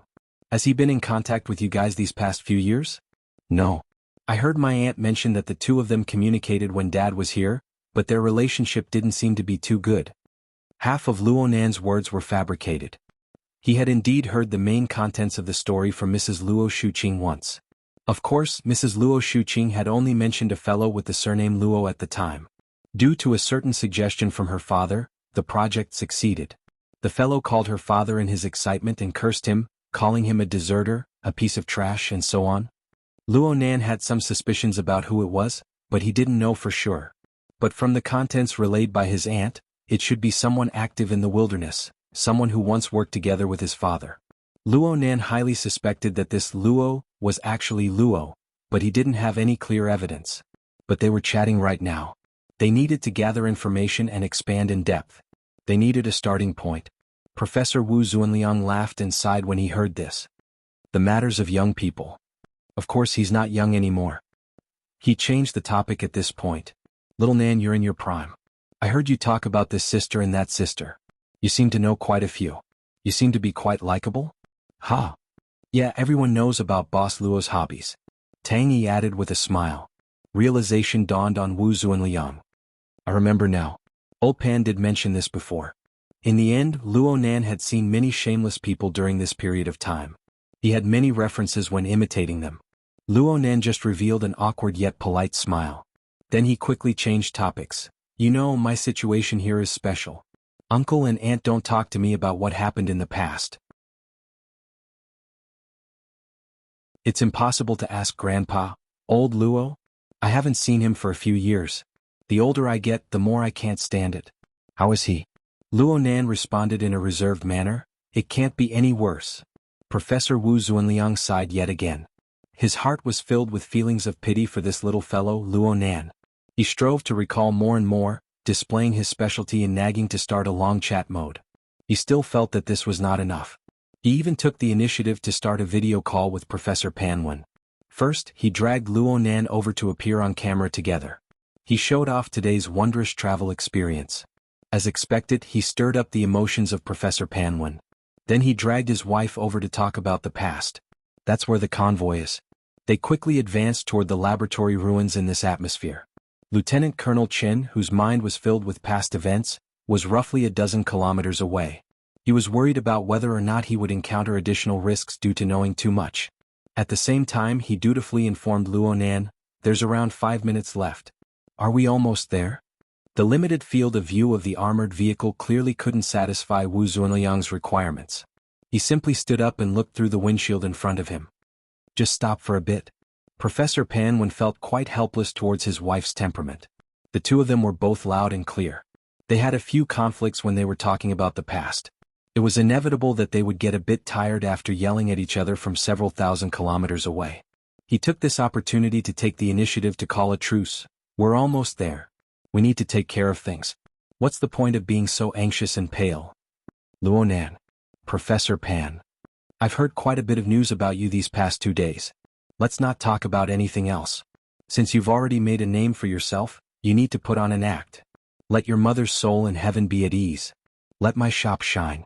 Oh my, what are you saying these pretentious words for? Wu Zhuanliang pointed at the projection area in annoyance. Luonan chuckled and responded with drooping eyes, as you wish. Professor Panwen seemed to laugh and sigh. He simply cut off the video. Wu Zhuanliang was still mumbling, I'm afraid I've seen too much in the past 2 years. I didn't realize it before. No one dared to respond. At this time, it was the turn of the others to take the initiative to change the topic. Tang Yi estimated the distance and turned to Dr. Wang. I remember you saying before you came that senior sister Qingwen didn't stay in this laboratory for long. Yeah. From what I remember, Dr. Bu stayed in the 100 Races laboratory for around half a year. She was mainly in the Highland Frontier laboratory before. She might not come down even once in a year or two. The main reason she came down this time was to wait to give birth. She seems to be suffering from severe altitude sickness. Dr. Wang's voice grew softer and softer. Even though his EQ was lacking, he felt that it was inappropriate to speak halfway through and associate what happened later. Plus, Luonan was separated from him by Professor Wu. Though he still had a smile on his face, Dr. Wang inexplicably felt that the atmosphere in the car had become very oppressive. He instinctively wanted to shut his mouth, but the young boss Luo, who came up to get a free ride, leaned forward slightly. His smiling and curved eyebrows were completely exposed before Dr. Wang's eyes. He took the initiative to ask, I know a bit about Mom's matters on the Highland. That can be considered her profession. In this laboratory, the 100 Races, right? What is she doing? This was like the pure curiosity of a child. At least Luonan showed it this way. It looked like he wasn't thinking too much. My ass. If Dr. Wang hadn't communicated with Mrs. Yin these past few days, he might have believed Luonan when he saw Luonan's standard, obedient grandson appearance. But he had such a meticulous and capable subordinate. Moreover, Luonan had casually extended his hand to stop the military vehicle. Luonan made Lieutenant Colonel Chen and Captain Cho exceptionally cautious and well-behaved. Could such a fellow really be pure and stupid? Dr. Wang relied on his IQ to see some clues, but his EQ was insufficient to support an appropriate response. The more this was the case, the more speechless he became. Next to him, Luonan's seemingly simple and pure smile gave him more and more pressure. Fortunately, Tang Yi followed Luonan's lead and asked at this time, Dr. Wang, you research genetic engineering, right? Since the 100 Races laboratory is in the wilderness. It should be researching mutant genes, right? Our fields of study cross paths. Yes. But I'm doing it very shallowly. I'm saying that I'm doing it relatively shallowly. Actually, I'm really ashamed of the 10 years I've spent since returning from the wilderness. As long as he could open his mouth to speak, he could erase the awkwardness and reduce the pressure he felt from Luonan. Dr. Wang couldn't care less. Actually, the things I'm researching right now are much shallower and more fragmented than when I was in the laboratory. Let's not talk about the direction. There are many rules and regulations that I don't dare to jump out of. Having said this, Dr. Wang looked at the two military personnel at the front of the vehicle. He couldn't help but feel a bit guilty. Tang Yi just so happened to continue at this time. I heard my teacher say that Mr. Luo Yuandao's level of thought experimentation and project design is far from what the results of the laboratory can reflect. That's not what I said. Wu Zunliang chuckled. My original words are that the things in his brain are like flying a kite. The wind is just a bit stronger, and all the serious experiments that are tied to the back of his head fly away. Having said this, the old man felt that Tang Yi was going a bit overboard when he saw the gaze Tang Yi cast over. He hurriedly patted the back of Luonan's hand twice. You understand the intent. You understand the intent. Tang Yi's explanation is quite good. Luonan smiled and nodded. I understand. Sometimes, grandfather's train of thought is dragged particularly far away. However, I feel that his research on the biological plane is quite solid. I've only studied a portion of the notes. It's mainly some knowledge on the application of targeted drugs. But I feel that there should be even more fundamental things existing beneath this applied knowledge. So I want to ask Dr. Wang. What was the research related to genetic engineering back in the 100 Races laboratory? Were there any clearer results? You wouldn't have a confidentiality agreement or something like that, right? The agreement has already expired. Actually, later on Dean Luo. Oh, that's Mr. Luo Yuandao. That's what we all called him back then. When Dean Luo was investigated, the relevant agreement became invalid. So you're saying that a lot of the results have already leaked out? You can say that. Dr. Wang's forehead unconsciously beaded with sweat. He didn't know why the topic had suddenly changed to such a sensitive and serious direction. He still wanted to salvage the situation. At this time, talking about the details of Bo Qingwen back then didn't seem that hard to accept. There were indeed many topics in the laboratory back then, including the controversial formatting theory. But I didn't come into contact with these things back then, and I didn't really understand them. From what I know, Dr. Bo was mainly recuperating back then. He didn't take on any specific tasks. From what I remember, helping little Wu design a special petri dish is one of them. Little Wu? Wu Jun? Wu Zunliang interrupted. I haven't seen Wu Jun in 6 or 7 years. Luo Nan blinked his eyes. Aunt Wu Jun's surname is also Wu. She's your. You can say she's related. After all, you can't write 2 Wus in one stroke. Hey, do you remember things from your childhood? Or did I just say? No. I met her friends and family in Spring City. Luo Nan was referring to Yen Fun and Polio, whom he met in the U-Hole market in Spring City. As his thoughts spun, Polio, the former bosom friend, who viewed his father as an enemy, flashed in Luo Nan's mind with a stubborn and adorable face. Luo Nan subconsciously laughed, but he soon frowned. The car slowed down at this time. They arrived at the laboratory ruins.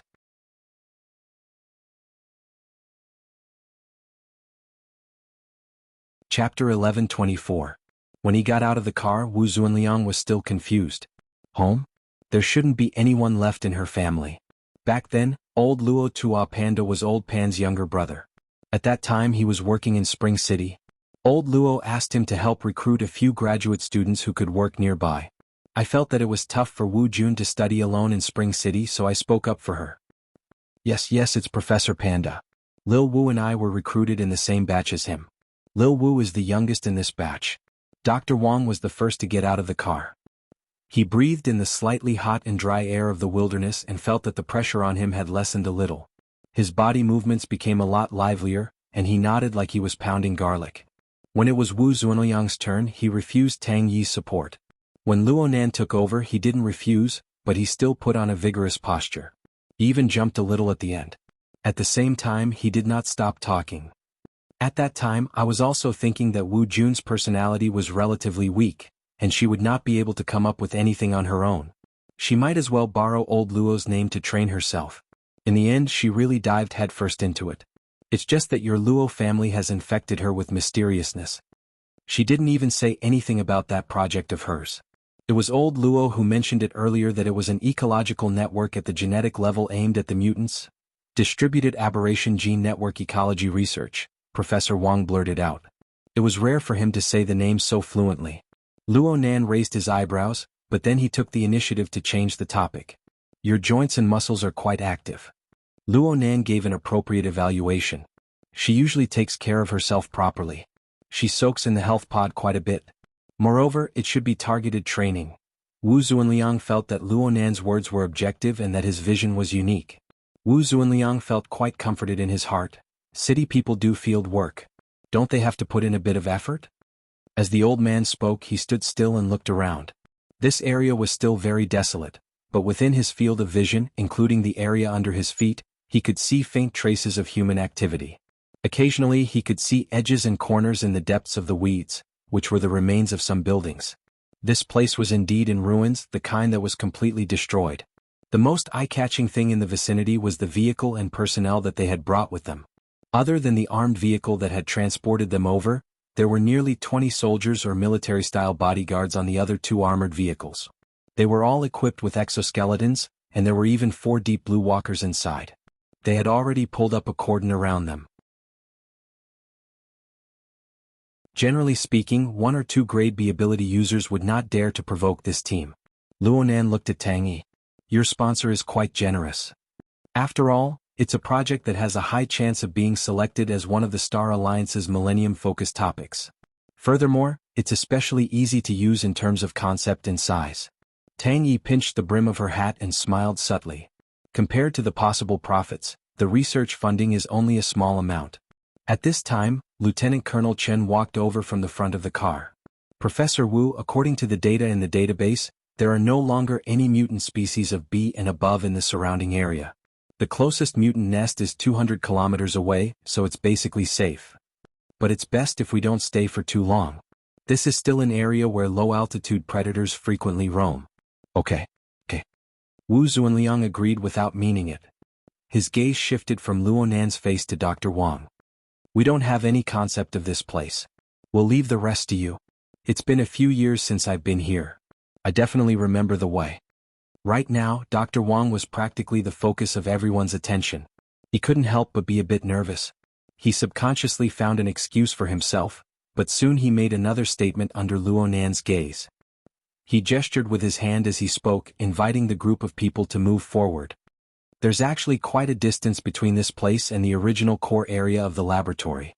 What we see before us is just a defensive bunker from back then. Half of it is above ground and the other half is underground. The laboratory is completely underground, so the damage caused by the earthquake was extremely severe. Luonan didn't understand, so he asked, "Why is it underground? There's a natural karst cave there. But wouldn't that be even more dangerous? The danger level of mutants will be even higher in a humid environment with little light or even no light." Dr. Wang was speechless. Luckily, Luonan didn't delve too deeply into the matter. The group of people continued forward. The outer cordon also moved along with them. There were also 3 armed vehicles, causing quite a clamor in the wasteland. Luonan cast his gaze over, but he didn't say anything in the end. However, Lieutenant Colonel Chen, who had been paying attention to the changes in Luonan's expression, immediately pulled on Captain Chow's arm. He exchanged a few glances with Captain Cho. Perhaps there was also internal communication. In short, Captain Cho hesitated for a few seconds before giving the order to have the armed vehicles stand by. Only the security personnel followed. Without the rumbling of machinery, the surrounding environment suddenly became much quieter. It was to the extent that Dr. Wang's voice became all the clearer. Since he was stumped by the question just now, he did his best to change the topic to a direction he was good at while acting as a tour guide. The vast majority of our group of people participate in the distributed gene project. We differentiate and separate mutant genes, determine their growing environment, and think of ways to make them live together. It's similar to mulling over a microscopic ecosphere. According to Dean Luo's words, structure is the most important thing. Whether it's the structure of the ecological food chain or the structure of the physical bearing space environment. Dr. Wang's words became more and more fluent when he spoke of familiar technical fields. Back in the laboratory, we were mainly in charge of the design of the food chain. Little Wu was mainly in charge of designing an idealized coexistence environment. Both sides worked hard together to ensure that they were able to complete a cyclic dynamic gene competition map in a continuous space-time environment. They used this to compare the nature and evolutionary trends of the various mutant genes that appeared in the wilderness. They wanted to see which ones were stronger and which ones were weaker. They wanted to see whether or not they were in line with the actual environment of the mutant species in the wilderness. On the other hand, they wanted to find an ideal genetic coding sequence. Those who dabble in biology are basically pursuing these things. Wu Zhuanliang gave a brief evaluation. Then he looked pensive. "I've seen your thesis online. Indeed, a considerable portion of it is in the field of gene competition. Even though it's been over a decade, it's still quite insightful looking at it now." Dr. Wang could only say, "I'm ashamed." At this time he was already unable to stop himself. He continued to speak emotionally. "For the sake of enriching the gene pool, we've really had many dealings with mutants over the years. All kinds of experiments, especially the genetic samples of some powerful mutants. The laboratory has no way of collecting them. It's especially troublesome to go through official channels. We can only entrust it to the wilderness hunters and tribes. We have to spend large sums of money every year. There were several times when I thought that the laboratory wouldn't be able to support itself, but in the end, we didn't fall because of money. Instead, we fell because of other messy matters." Wu Zhuanliang sighed. He wanted to say a few more words, but it was dull and tasteless. The group had already walked over 200 meters in by now. Lieutenant Colonel Chen dutifully informed them, "There's a collapsed area up ahead. For the sake of safety, it's better to maintain a certain distance." Dr. Wang also agreed. The structure of the collapsed area is unstable. "Oh, actually, that area used to be one of the safe areas of the laboratory. It was Dr. Bu's time. It suffered an impact and became relatively weak. It collapsed the most severely during the earthquake." Luo Nan turned to look at him. "Is it there?" "Actually, it's a bit to the side." Dr. Wang did his best to organize his words. In the year 80, the laboratory had already been captured. Everyone was hiding in a safe house. In the end, they were threatened by those people outside with explosions. It seems that there were mutants that could travel through the soil and so on. It was a complete mess. The collapsed area was the area that suffered the heaviest damage back then. Everyone was in a state of panic for the next few years. Their finances were strained, so they never had time to repair it. Dr. Wang didn't describe the situation back then clearly, aside from becoming long-winded due to his nervousness. He didn't even know as much as Luo Nan did from the data. However, it was this lively mood that drew in a feeling of immersion that was hard to embody with the cold numbers in the manuscript. Luo Nan's gaze stopped on Dr. Wang's face. Perhaps it was because of his gaze that Dr. Wang was unable to continue. It's probably because of this reason. Luo Nan pursed his lips slightly. Dr. Wang, you know that I don't really care about why this place has become like this. If it was possible, I would like to hear more about the matters concerning my mother. It's like this. Dr. Bo really lived in seclusion back then. The laboratory's environment wasn't too suitable for pregnant women, so we didn't see her often. In fact, if it wasn't for the accident, I heard that Dr. Bo would have been transferred to Spring City to have a miscarriage. Why didn't she go earlier to have a miscarriage? Why did the accident happen? This. Dr. Wang was stumped. A low and hoarse voice rang out in front of the group of people during this awkward moment. It overflowed the security personnel's warning line and was clearly transmitted. Why are there so many whys? If you really want to find a reason, it's nothing more than the terrible curiosity of your Luo family. It brought out bad luck, trouble, and calamity. It infected her and destroyed her. That's all. The security personnel on the warning line and their equipped exoskeletons, including the 4 deep blue walkers, only responded with an alarm after the voice rang out. The 3 armored vehicles that were lagging behind started up accordingly and came whistling over. However, the person who caused all of this did not make any further moves. Earlier, he had walked up from the entrance of the collapsed area as if he was walking up a staircase. He stood at the edge of the area wearing the lab coat that was not buttoned up. The corner of his coat was swaying along with the hot and dry air of the wilderness. At first glance, it looked like the staff who stayed behind to welcome the arrival of the guests. Wu Zhuanliang was immediately blocked by Captain Cho, but the old man's eyes were very sharp, and he had already recognized the identity of the figure. Luo Yuan.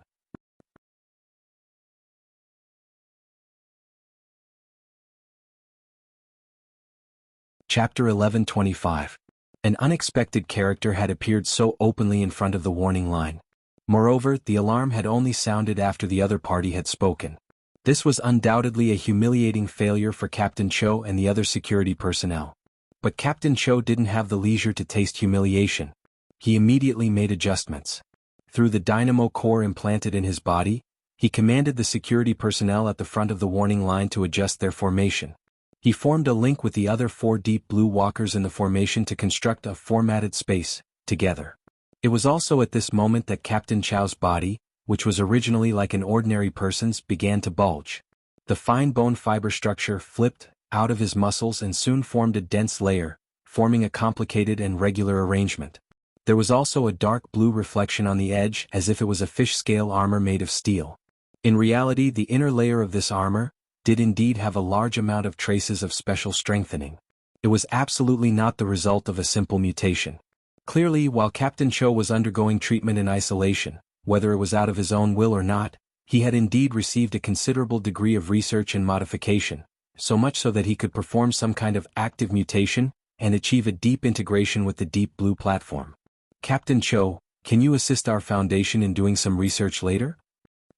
Captain Chow's expression was mostly hidden under this scale armor. Moreover, he was facing straight ahead. No changes could be seen. On the other side, Lieutenant Colonel Chen couldn't help but turn his head. He just happened to see Luo Nan, who had been supporting Wu Zhuanliang as a polite junior. Luo Nan withdrew his hand and went straight ahead. There was even a bit of a smile on his face as he passed by Captain Cho.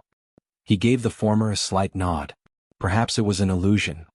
But in any case, from Lieutenant Colonel Chen's point of view, Luo Nan wasn't the least bit surprised by this unexpected situation. Moreover, Captain Cho and Lieutenant Colonel Chen didn't have the right to stop him if he wanted to go forward. Only Wu Zhuanliang sensed that the atmosphere wasn't right.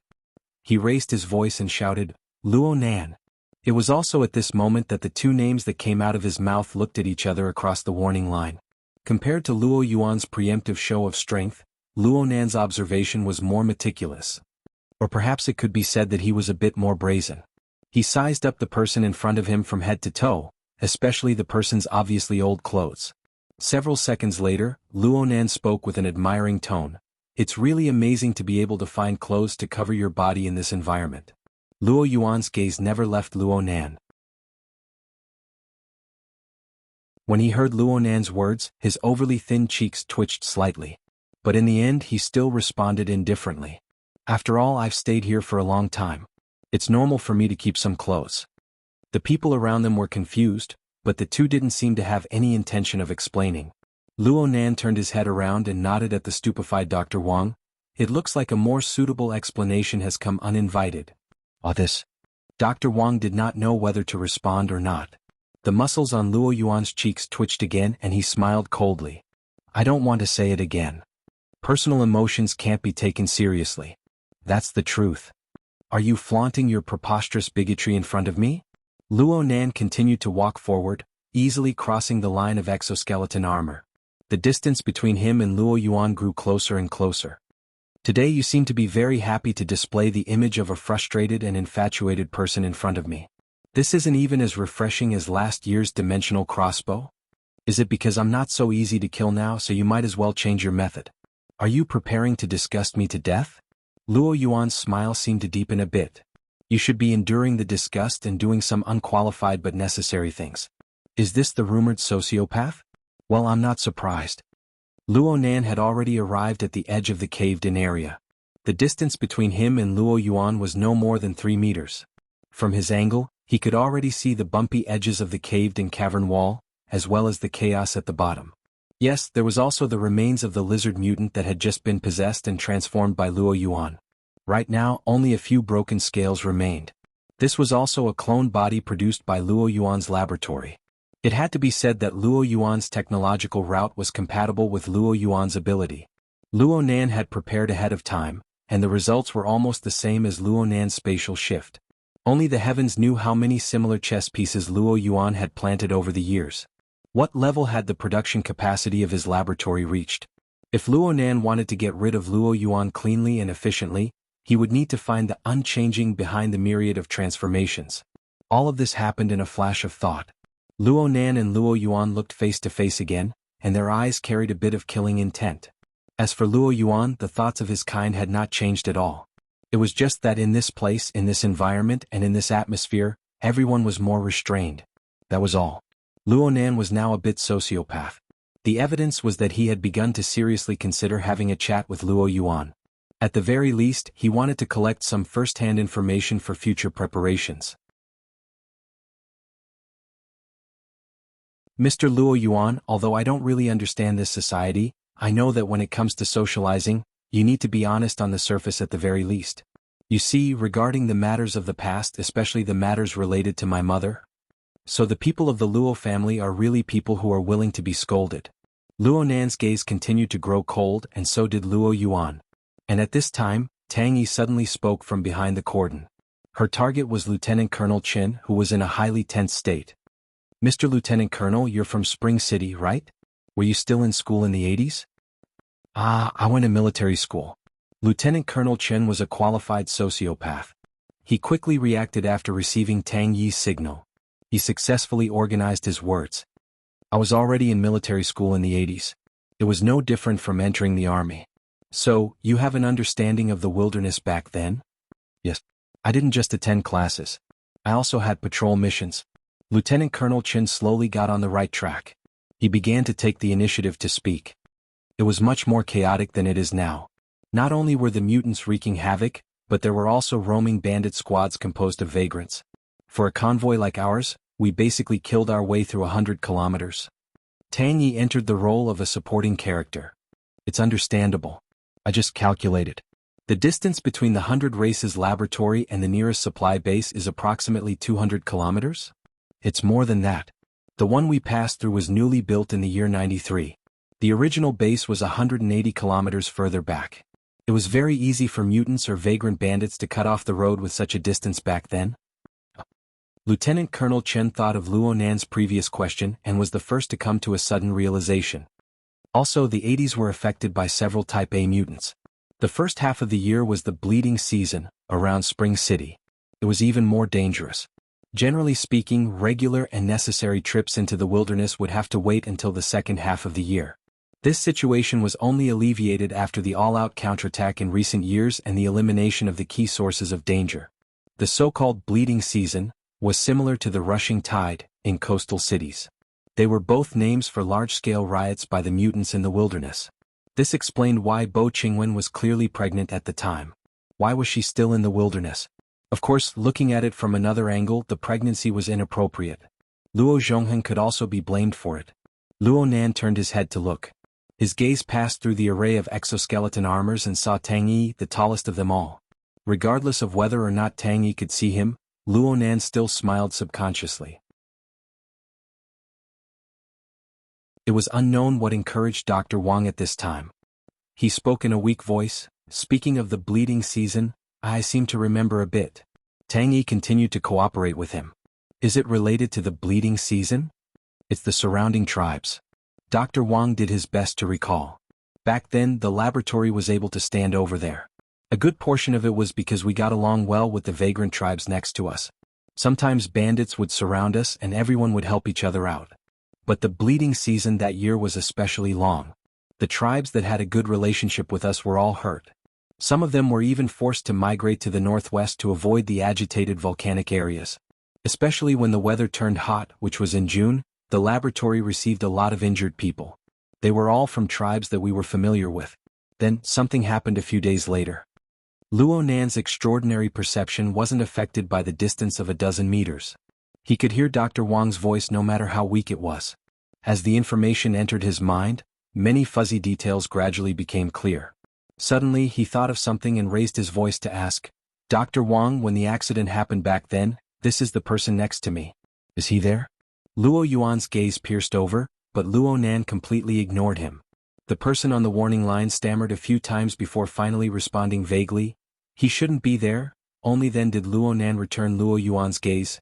Then why are you acting like he was there? Luo Yuan was silent for 2 seconds. Then he suddenly laughed. Yeah. I wasn't there. That damned old man of yours wasn't there. Luo Yuan Dao wasn't there either. All of us weren't there. So Qingwen was all by herself. She was all alone there. His voice was still calm, but his arms suddenly swung out. He pointed at the collapsed cave entrance, at an area that ordinary people couldn't see. There she made her life's choice. The last time.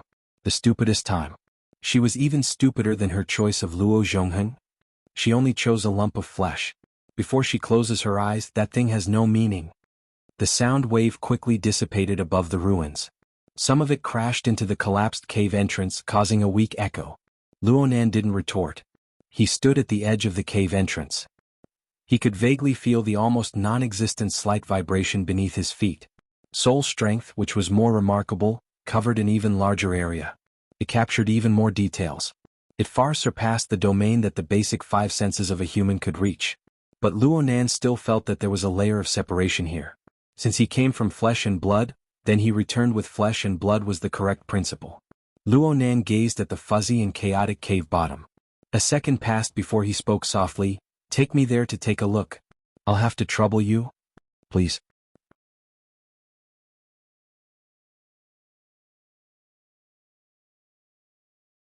Chapter 11:26.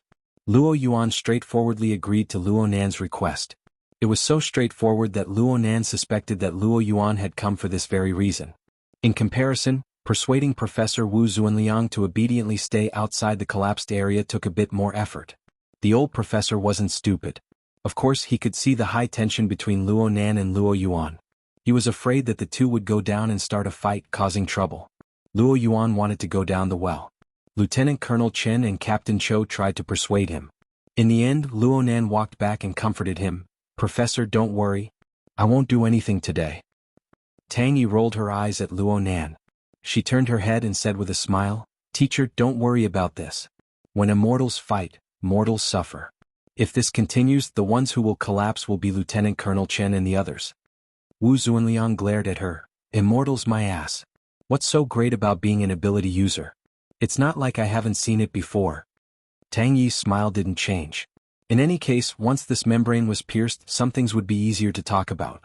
Wu Zuanliang nodded at Luo Nan. He raised his voice and shouted at Luo Yuan, you guys have great abilities. I can't control you guys. It's fine if you don't let me go down, but give me a view sharing. You guys need to remember that I also came with a mission from my family. Okay, we'll do as you say. Luo Nan was the first to agree. Luo Yuan also bowed, tacitly agreeing. Luo Yuan's method of coming over was too rough. He didn't have any electronic equipment on him, so the view sharing was left to Luo Nan. The hexaear he wore was very good at doing this. After activating the function, Wu Zhuanliang didn't continue to nag. He just simply said through the sharing function, "Be careful." Luo Nan smiled at Wu Zhuanliang. He and Luo Yuan directly sank into the depths of the collapsed hole. As they quickly descended, the sunlight that shone in from the entrance of the cave also weakened rapidly. Soon, only a distorted and swaying shadow silhouette was left in the human's natural vision. The breathing that Wu Zhuanliang shared with him was clearly much heavier. For an old man who did not possess supernatural abilities, the experience of rapidly descending in a dark environment without any tools was still a little too stimulating. However, Wu Zhuanliang didn't know that what he was able to share with Luo Nan was merely an insignificant small portion of Luo Nan's entire level of perception. Even if it was a simulation carried out by an intelligent instrument with night vision capabilities, it wouldn't be able to display even a fraction of Luo Nan's perception. Whether it was Luo Nan or Luo Yuan, they wouldn't rely purely on their natural vision to capture and process information in this complex dark environment. At this moment, the range, the frequency, and the way they interfered with the material plane represented the breadth, depth, and precision of their senses. Their respective senses would clash and interfere with each other, especially when there was Luo Nan, a perception freak that covered the entire region. The two of them didn't say anything, but their contact and probing on the level of perception never stopped. Luo Yuan's senses Luo Yuan. Luo Yuan's Luon Nan Luo Yuan's Luo Nan Luo I Luo and Luo Yuan's Nan. Nan. Luo Yuan Nan. But Luo Yuan Nan. Nan. Luo Yuan's Luo Yuan had long ago Luo Nan didn't do this on purpose. He spent most of his energy observing the external environment. He observed the special area where his mother lived and eventually died. However, Luo Yuan's power circulation pattern was too unique. The parasitic clone before his eyes didn't count for anything. It was connected to Luo Yuan. It was in existence like a relay satellite that was outside of the local spacetime environment. It was constantly moving in the dark side of spacetime. It was far too eye-catching. Its mode of existence and position were very vague. It was separated from the local spacetime by the fragmented isolation belt and the deep and distant polar domain. It was its natural cover. But Luo Nan could see it. He could see it more clearly than last year when he was hit by the dimensional crossbow. This was without a doubt the problem Luo Nan had pointed out through the mouth of the horned demon back in Format 70 laboratory. The most valuable thing Luo Yuan, a former laboratory member, obtained in the misty labyrinth was very likely a large fragment. It was hidden in the depths of the endless misty labyrinth like a sandstorm. It followed Luo Yuan's will and maintained a close yet distant connection with the local spacetime of Earth. What Luo Nan was able to see was basically this. There didn't seem to be any substantial breakthroughs compared to before. But the most important thing was the details. Conclusive details. I can't calculate the spatial structure distribution of the distorted fragment from 2 points and 1 line right now. But if I have a few more examples. 10. Maybe even fewer. The premise is that the trajectory isn't too complicated. Luo Nan felt that Luo Yuan would regret it in the future. Or it could be said that he would help Luo Yuan regret. Luo Yuan regretted carelessly exposing the connection between the parasitic clone and the plane of existence before him. The problem was, how did Luo Yuan know what level Luo Nan's current sensing mode was at? Even Luo Nan himself was still working hard to adapt. He was adapting to this wide area sensing mode based on the magnetic mica. Ever since he successfully cultivated the first magnetic light on the jadeite light and planted the true seed, the true meaning of the magnetic mica began to grow without interruption. Nearly a month's time was enough for the larval form of the magnetic mica to expand once more. This wasn't just a simple expansion into outer space. It also included the local spacetime environment of Earth and the continuous infiltration of all neighboring planes. The situation in the deep blue world was a bit special. There was no obvious progress for the time being. But in the cloud world and even in the extremely broken environment of the misty labyrinth, the magnetic mica sensitivity and activity continued to increase. Currently, the only thing that limited Luo Nan's perceptual ability was the structure of his brain. Luo Nan was immortal in the end. His brain was wet inside his skull, and it wasn't like a multi-core supercomputer. It was impossible for him to casually absorb the incalculable flow of information on the level of a trillion at all times. There were even more chaotic and even unstructured data fragments. So he used the magnetic mica's sensing nature to synthesize distance, danger, focus, and many other conditions to comb and build a new sensing network. The magnetic mica's material foundation was already infinitely close to the microscopic level, and the carrier structure was hard to grasp. Luo Nan's overall ability to observe information on the macroscopic level had yet to recover to the peak state of the water vapor cloak. But the coverage of his sensing domain, his grasp of key information, his sensitivity to danger, and even the efficiency of his instantaneous interference were far greater than before. There was no need to even mention his future potential. Time is on my side. Luo Nan lowered his head, temporarily burying his killing intent against Luo Yuan. This wasn't forbearance. This was planning. His thoughts had completely returned to the plane of reality, but it was unavoidable for him to link up with the past. There was frequent interference on the sensing plane. Ever since they entered the collapsed hole, the two hadn't spoken to each other. From this point of view, Luo Yuan couldn't be considered a qualified commentator, but Luo Nan didn't mind. The longer he stayed in this dark space, the more information his multidimensional perception could absorb and reorganize. Especially in a situation where Luo Yuan had already pointed out the direction. Luo Nan's tentacles of perception touched the target and the space that held the target a step earlier than his body. Frankly speaking, that place wasn't quite the same as what Luo Nan had imagined. In any case, Luo Nan and Luo Yuan continued to tread on mycelium, moss, stagnant water, and the bones of small animals as they headed in that direction. They passed through collapsed or half-collapsed passageways, as well as empty and dilapidated doorways. They traveled through the chaotic shadowy lines that they collectively constructed. If Luo Yuan was willing to speak, there should be many details worth recalling here. But even though he was silent, the fragments of information revealed in the chaos were still assembled and reconstructed in Luo Nan's mind. So much so that this dark and gloomy space seemed to gradually brighten up, returning to the appearance it once had 17 years ago. But when Luo Nan arrived at an area where most of the structure had collapsed and some parts were already submerged by underground water, he suddenly pressed the stop button. Only an ice-cold reality appeared before his eyes. Luo Yuan stopped walking, meaning, "We're here." Luo Nan didn't need to say much. He had already locked onto the only target within these ruins. The one that once bore Luo Nan's life, but also accelerated the stripping of his mother's life force. The health pod. The passage of time had already stripped away its original appearance. Even the supports beneath it had corroded away. It lay crookedly on the ground, half of it still soaking in the sewage. The pod's cover was sealed and its integrity was fine. But the parts that were not wet were already covered in a thick layer of moss under the humid environment. The outline was a bit fuzzy. If one were to judge purely by their eyesight, it would be better to say that it was a rock that had fallen from the surrounding buildings rather than a health pod. Luo Nan's soul strength had carried out many rounds of probing before Luo Nan arrived. So he already knew that there was no nutrient fluid inside. It was empty and dry. Clearly, it had never been used since they abandoned the laboratory or since Luo Nan was born.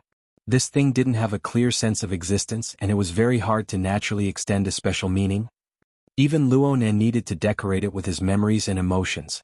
There was a bit of a difference. Comparatively speaking, the breathing of Professor Wu Zunliang that was shared with his ears had a more lifelike quality. "It's here.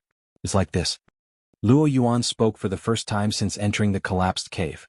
He was cold and direct. You can try your best to examine your emotions and assign a so-called value to it. But that is nothing more than a play to move yourself. It is meaningless to the deceased. Are you ready to howl? Luo Nan ignored him. He just knelt down on one knee, ignoring the puddles and filth on the ground. He slowly wiped away the thick moss on the surface, limiting it to a certain area. A few shallow and unnatural marks were carved on the surface of the health pod a few seconds later. These are scratches? From Luo Nan's perspective, the lower half of these marks was like a simple drawing of a smiling face. And above the smiling face were crisscrossed lines of unknown significance. There should be a pattern to them, but Luo Nan couldn't see it for the time being. What is this? Luo Nan asked subconsciously, but he didn't expect Luo Yuan to answer. But Luo Yuan still spoke a few seconds later. Last words. Qing Wen's last words.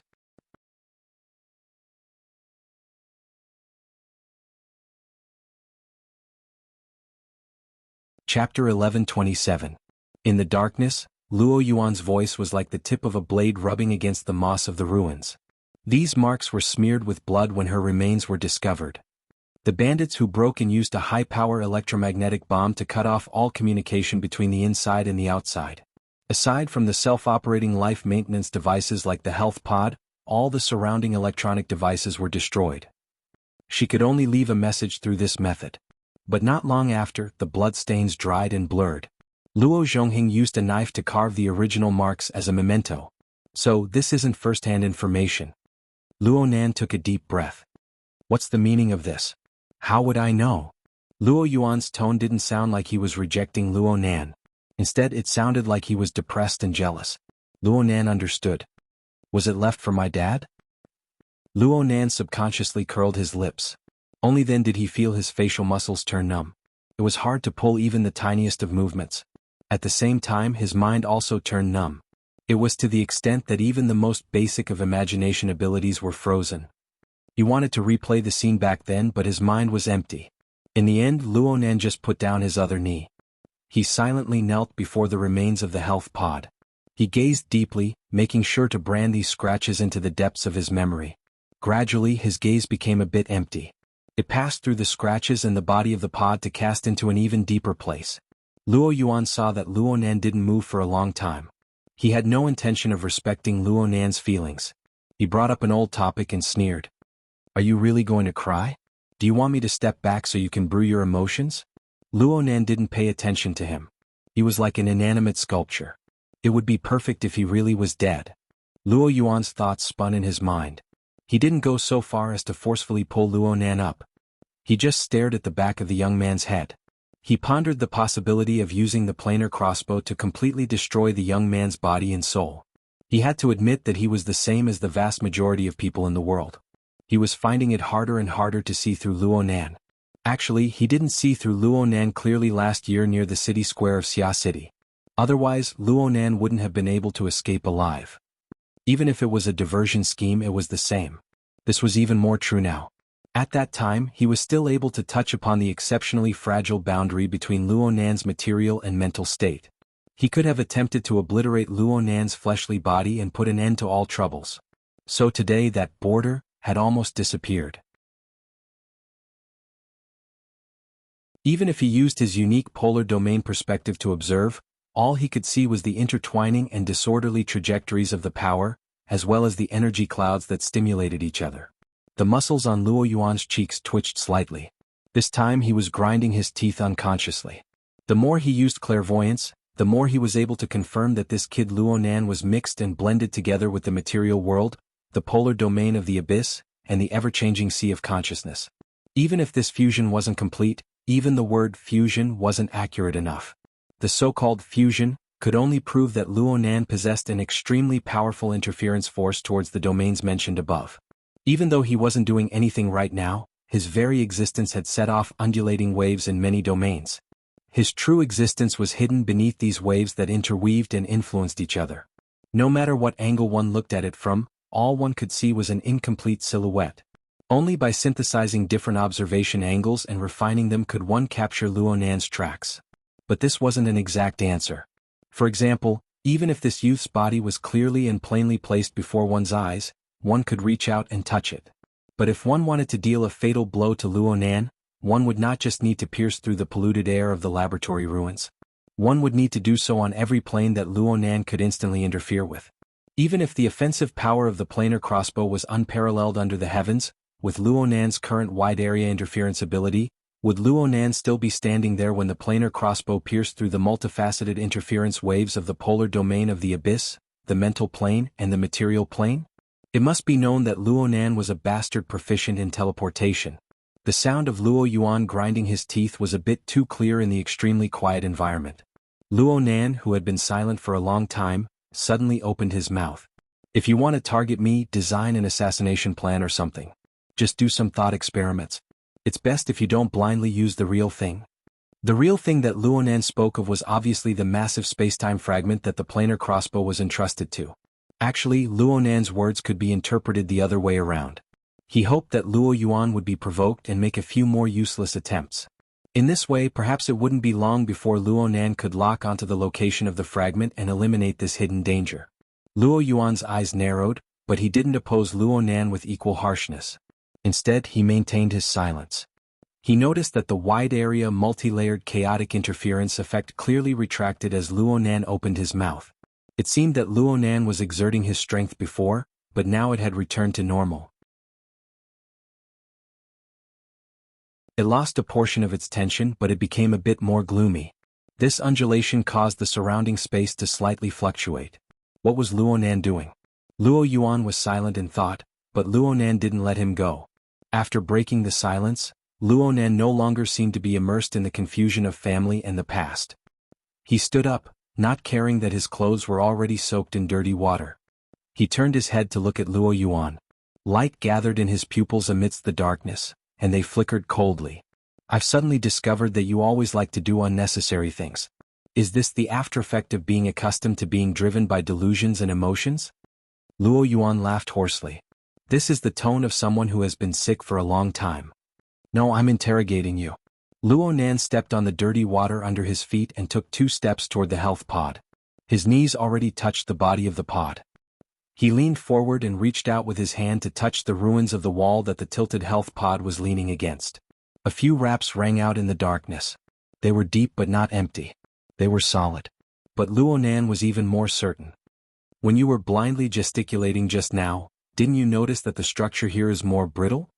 This is a collapsed area. You know that's not what I'm talking about. I'm saying that this place should be more brittle, especially behind the health pod. There's clearly a point of contact, but you've isolated it. You should understand what I mean. It's not a good habit to play riddles like an adult. I'm really sorry. Luonan's apology was directed at Professor Wu, who was outside. In the next second, Luonan turned off the shared view function. Then he took out a more straightforward expression. What I mean is that there's a point leading to the misty labyrinth nearby. At the very least there used to be one. You also call it a labyrinth? You really are of the same lineage. Your naming standards are equally terrible. Luo Yuan answered casually. In the end he leaned more towards the core. However, the entire project's official name is Cloak. Your grandfather has always insisted on it. Well, it sounds a bit better. There was a deeper meaning to it. But Luonan didn't want to be distracted by the name. He just said, if it were to develop naturally, the health pod would have long been swept into the cloak and taken away. Luo Yuan sneered as before. How can it be natural? It's completely a man-made design. It's my father? Yes, it's him. I only discovered later that he didn't have the ability to open up the passageway leading to the labyrinth. So I imitated Qin Wen's design and set up an ambush in the surroundings. I hoped that the power of time would continue to drive the labyrinth and eventually corrode an opening, sending this thing inside. Luo Yuan was calm and unperturbed. Maybe this is an experiment. Maybe it's just a simple ritual. But such an ominous thing obviously needs to scram as far away as possible. He raised his voice and heavily kicked out. The kick was still far from the health pod, but it splashed up a sky full of muddy water. It struck Luonan, but it was completely blocked by a barrier of nothingness. Luonan grew calmer and calmer. So, you imitated my mother's design and created interference? Combined with Dr. Wang's description, my mother's ashes really were sprinkled into the 70 format laboratory. In the cloak, across from us? Of course, it was also possible that it was in the cloud world. Dr. Wang didn't have much understanding of the frontier laboratory on the plateau, but Luonan, who had already occupied that place, obviously understood what the most meaningful place was. Luo Yuan didn't speak. Luonan laughed. This actually wasn't some delightful information, but it was able to give a bit of symbolic comfort in the subtle subtleties of the human heart. After dispelling the misunderstanding, Luonan felt that Mr. Luo Zhongheng's work was quite good. Everything was able to be stopped at a point that Luonan could accept. In any case, it seemed that the daily connection between him and his mother had become even closer. Luo Yuan must have noticed the minute change in expression on Luonan's face. He hissed, "Sure enough, you're the same as Luo Zhongheng. You're both seemingly gentle and selfish ghosts. Could it be that the person in front of me isn't a paranoid person who forcefully pulls others into his dreams?" The direct and childish quarrel didn't continue. Luonan felt complex feelings towards this special equipment that had reconstructed the relationship between himself and his mother. Of course, the most fundamental reason was that Luonan and perhaps Luo Yuan didn't want to use Bo Qingwen's emotions as a bargaining chip in their endless struggle. Luonan just declared, "So be it with the health pod. You two's imitations are quite clumsy. You can let time make the choice in the future. However, you don't need to go to the 70 format laboratory in the future. Is that your private property? Actually, Luo Yuan might not be able to go right now, but he absolutely wouldn't lose in words. Against an official member of the laboratory? Once. Luo Nan simply commented. Luo Yuan's gaze pierced through the darkness. Are you refusing to negotiate, or are you trying to increase your bargaining chips? Negotiate? Sorry? Your paranoid persona is too successful. I almost believe in your nonsense. So in the future, I need to treat you like a professional gene dealer or a terrorist to be more suitable. Am I right? Up to you. Luo Yuan turned around and left through the dirty water. After a few steps, he suddenly turned his head. I'm quite curious. Did you rely purely on your talent to get to where you are now? Or did your dead father leave you enough things? Or maybe he's giving you some pointers. Luo Nan raised his eyes and looked at Luo Yuan. A moment later, he shrugged. I roughly understand what's going on with you. People like you don't know how to live if they can't find their enemies. But what if they don't have any enemies? You can add drama to yourself, to others, or simply draw a target to torment. From beginning to end, from beginning to end? The problem is, this world isn't what you think it is. What do? Luo Yuan laughed softly. You think you've seen through everything. You're quite similar to your grandfather right now. You used to be a lot more stylish. As he spoke, he took another step and disappeared into the darkness. Not long after, Luo Nan sensed the body and it silently transformed into a paste of flesh and blood. Hey, if you do this, I won't be able to explain it to Professor Wu. He might even think that I killed you here. Naturally, no one responded. Luo Nan turned around and faced the health pod once more. The smile on his face had already solidified there. It didn't change for a long time.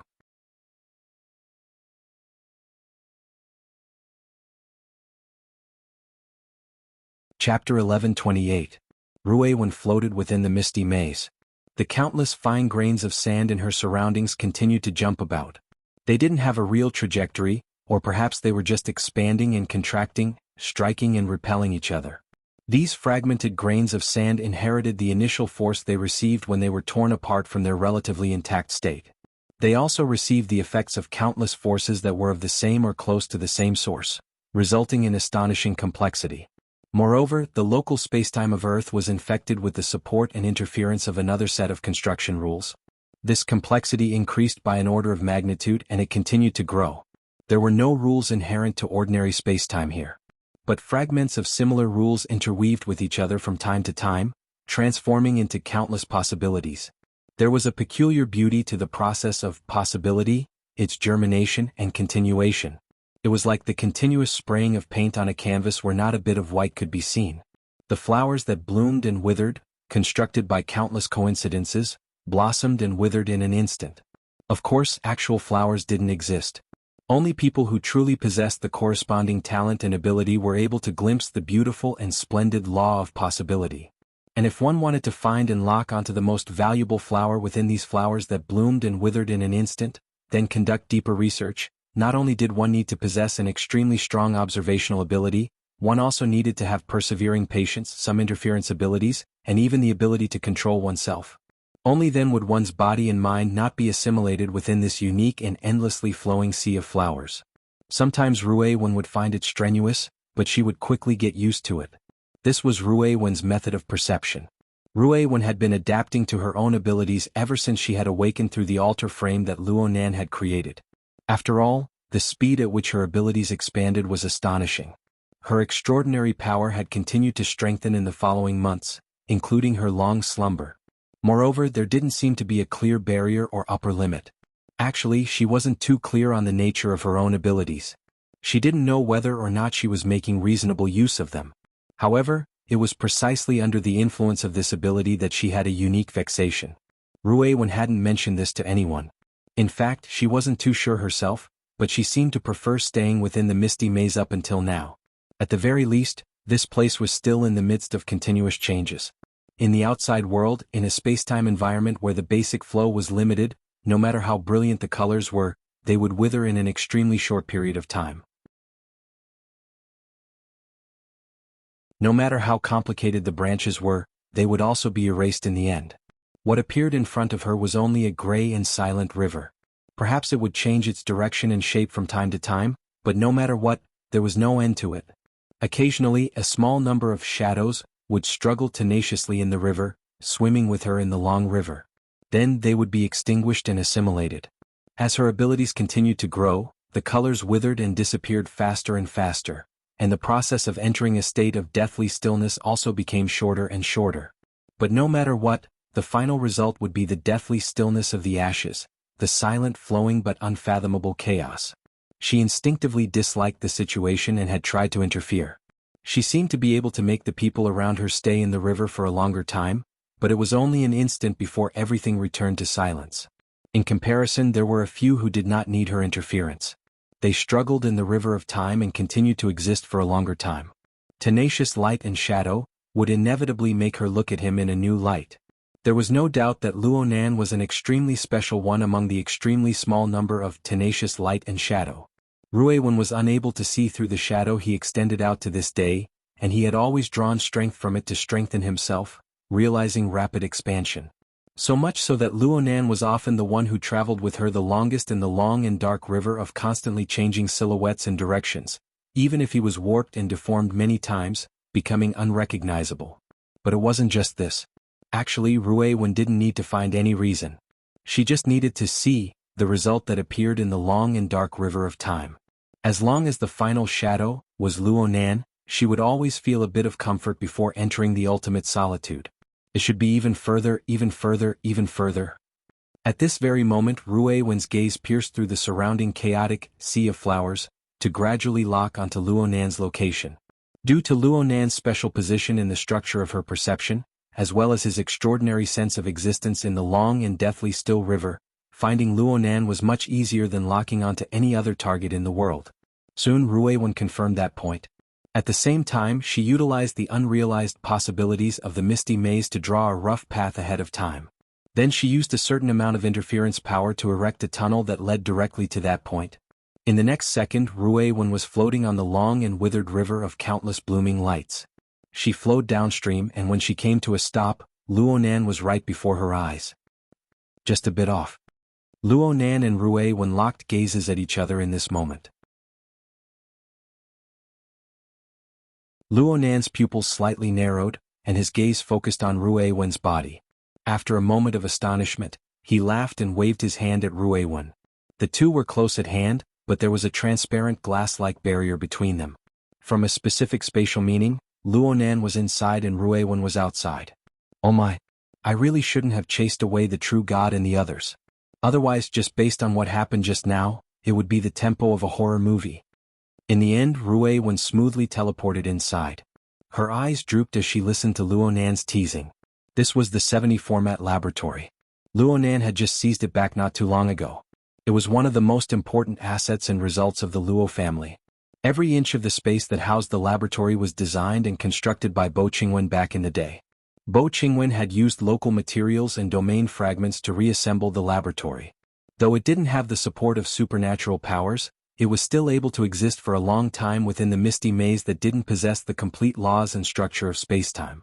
Just this alone was considered an outstanding construction work even when compared to the Heavenly Yuan Empire's configuration level, let alone on Earth. Luonan came here after leaving the 100 Races laboratory. This was outside of his plans, so the timing wasn't easy to grasp. Ruewen came over to remind him not to forget to go home and eat. I remember. Luonan responded unhurriedly. Ruewen looked at him. She kept flipping through the old notebook in her hands.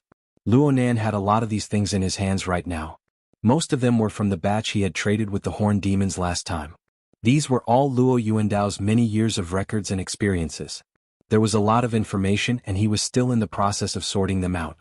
But recently, he had been carrying the notebook he had personally retrieved from the Jadeite light by his side. There was very little meaningful information on it. Most of it was a jumbled mess of lines that seemed to be dream-walking.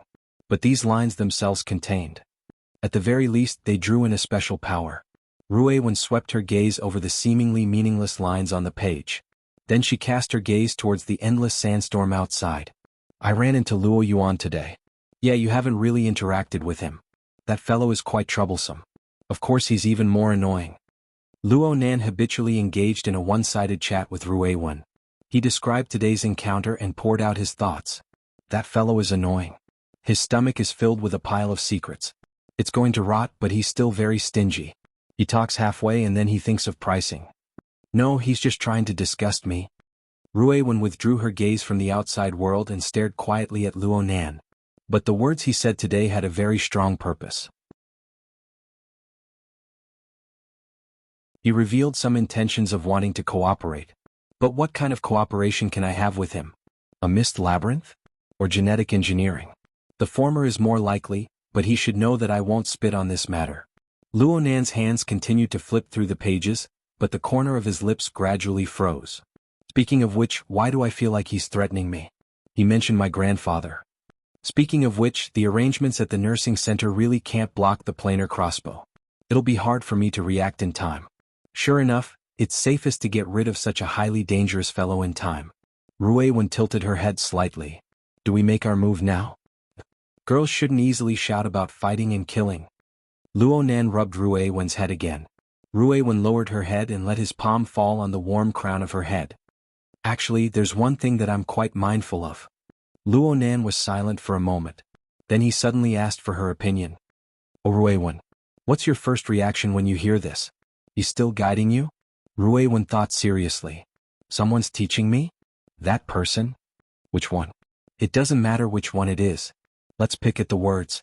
Both of them say, still. This proves that this person has been maintaining contact with me all this time, right? This was how Ruiwen understood it, so she nodded. Then she saw that Luo Nan was looking at her. His eyes were bright and dark, and the hand pressing down on her head unconsciously increased in strength. Is Luo Yuan just saying this casually, or is he probing something? Is Luo Yuan suspicious, or is someone else suspicious? Is he grasping a clue that I don't know of? There are too many things I don't know. Ruiwen didn't quite understand the meaning of these words. She just knew that Luo Nan's heart was in turmoil right now. It was absolutely hard for him to calm down. His mouth chattered on and on without stopping for a moment. Though his guidance is completely wrong, Luo Yuan's words and his suspicions must have some other basis, right? If there really are some other clues in a certain corner of the world, then it proves that he's still active recently. Him? Ruiwen keenly discovered that Luo Nan's target of reference had changed. Luo Nan's lips twitched. The him Luo Yuan is talking about? My father. Ha! Ruiwen was a bit surprised. Luo Nan's speech sped up. That's right. If he's alive, I want to see him. If he's dead, I want to see his corpse. If he's alive, not contacting me is his usual style. He should have his reasons. Just like back then. *CK. Luo Nan smacked his forehead heavily with his hand as he spat out fragrant words. He simply pressed down without letting go. No. This won't do. I can't follow Luo Yuan's tempo. People shouldn't have too many unrealistic hopes. Am I right? This question added too many uncertainties and negatives, so much so that Ruiwen needed to spend quite a bit of time digesting it before she could truly understand Luo Nan's meaning. Luo Nan smacked his forehead once more before she could respond. Yes, we must calm down when it comes to these matters. We won't think about this. We won't think about it today no matter what. Self-hypnosis and self-limitation forced Luo Nan's thoughts into a more realistic domain. He gritted his teeth and changed the topic. We can first mull over more technical problems. For example, how to deal a fatal blow to Luo Yuan. After we dig out all of his secrets.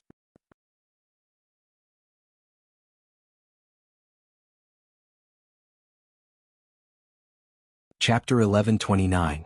At this time, Ruiwen could clearly see how much willpower Luo Nan used in order to forcefully divert her attention from this matter. His words were tough, but he was clearly a bit absent-minded. Luo Yuan was not on the same level of importance as his biological father. Perhaps Ruiwen's expression was too worried, but Luo Nan took a deep breath and revealed a smile to her. Don't worry. My mind is very clear. Judging a person's life and death under the premise of being missing all year round is a huge project. Wanting to obtain an answer in a short amount of time is the same as searching for evidence in one's imagination. How can there be any results? We need to start from a more realistic point of view when we get back. I know what to do. But as he spoke, he changed the topic again. Of course, Ruiwen didn't remind him. She just listened quietly. Luo Nan's mouth grew more and more unstoppable. He used words to organize his thoughts and organize his emotions. You must know that my father's last message was left in the tree hole of the withered tree sandbar. From the message, I can be sure that Li Wei and his henchmen were about to kill their way over. My father didn't have any time to move at that time.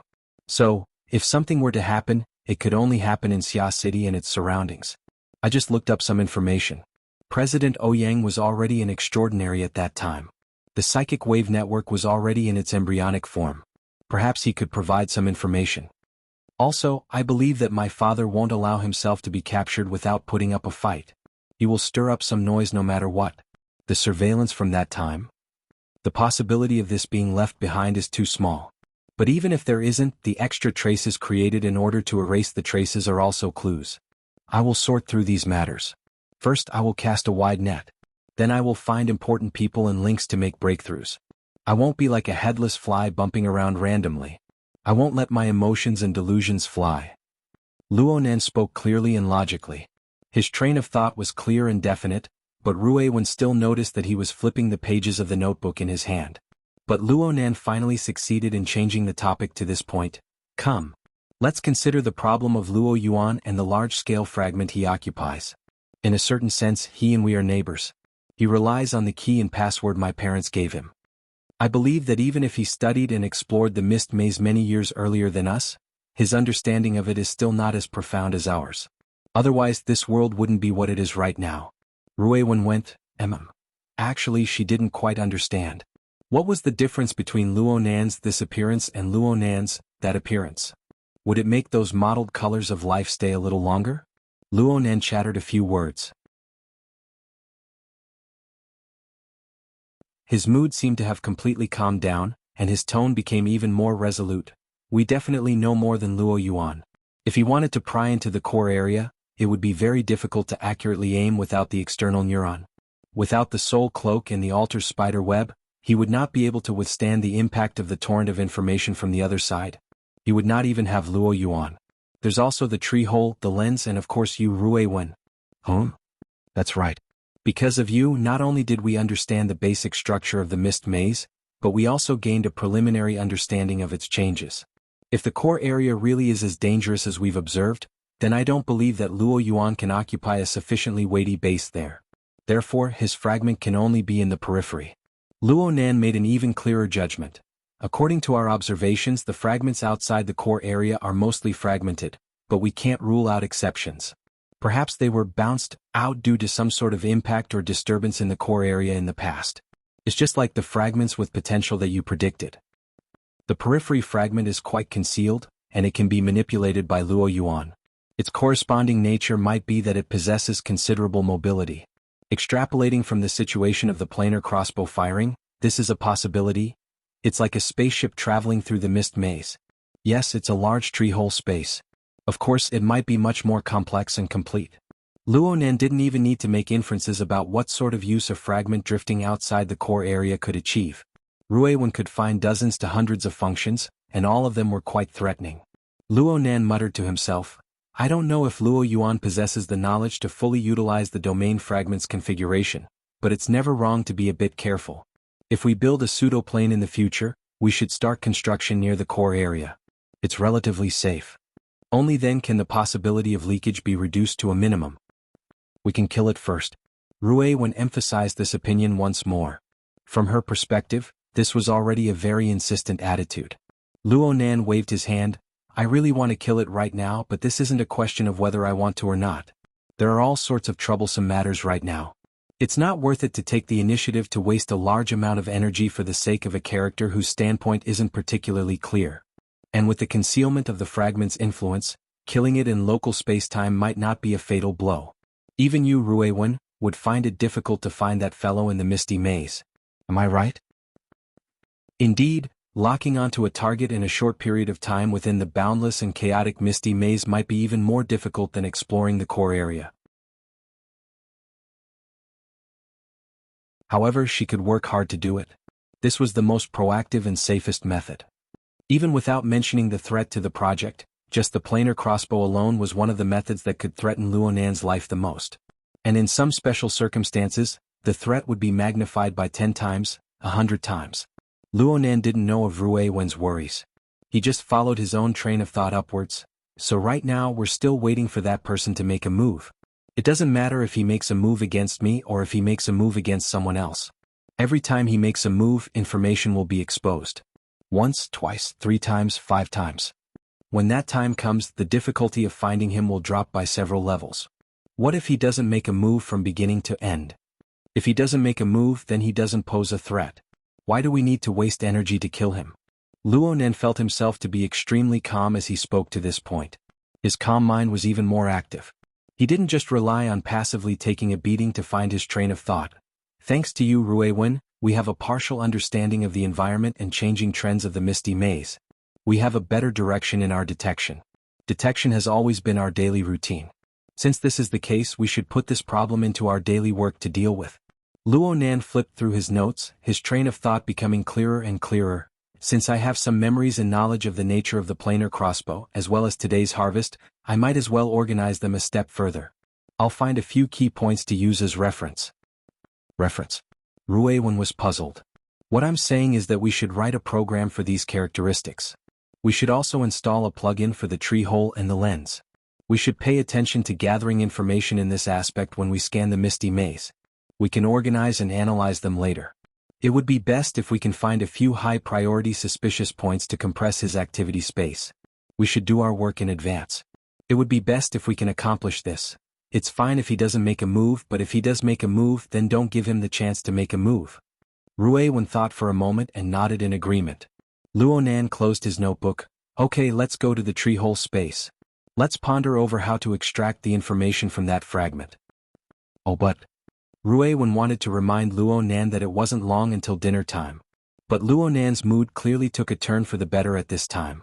Perhaps he was deliberately trying to mobilize her, even taking the initiative to propose. Come, Ruiwen. Let's have a race. Let's see who gets there first. Okay. I'll count. 3, 2, begin. Luo Nan's figure instantly disappeared.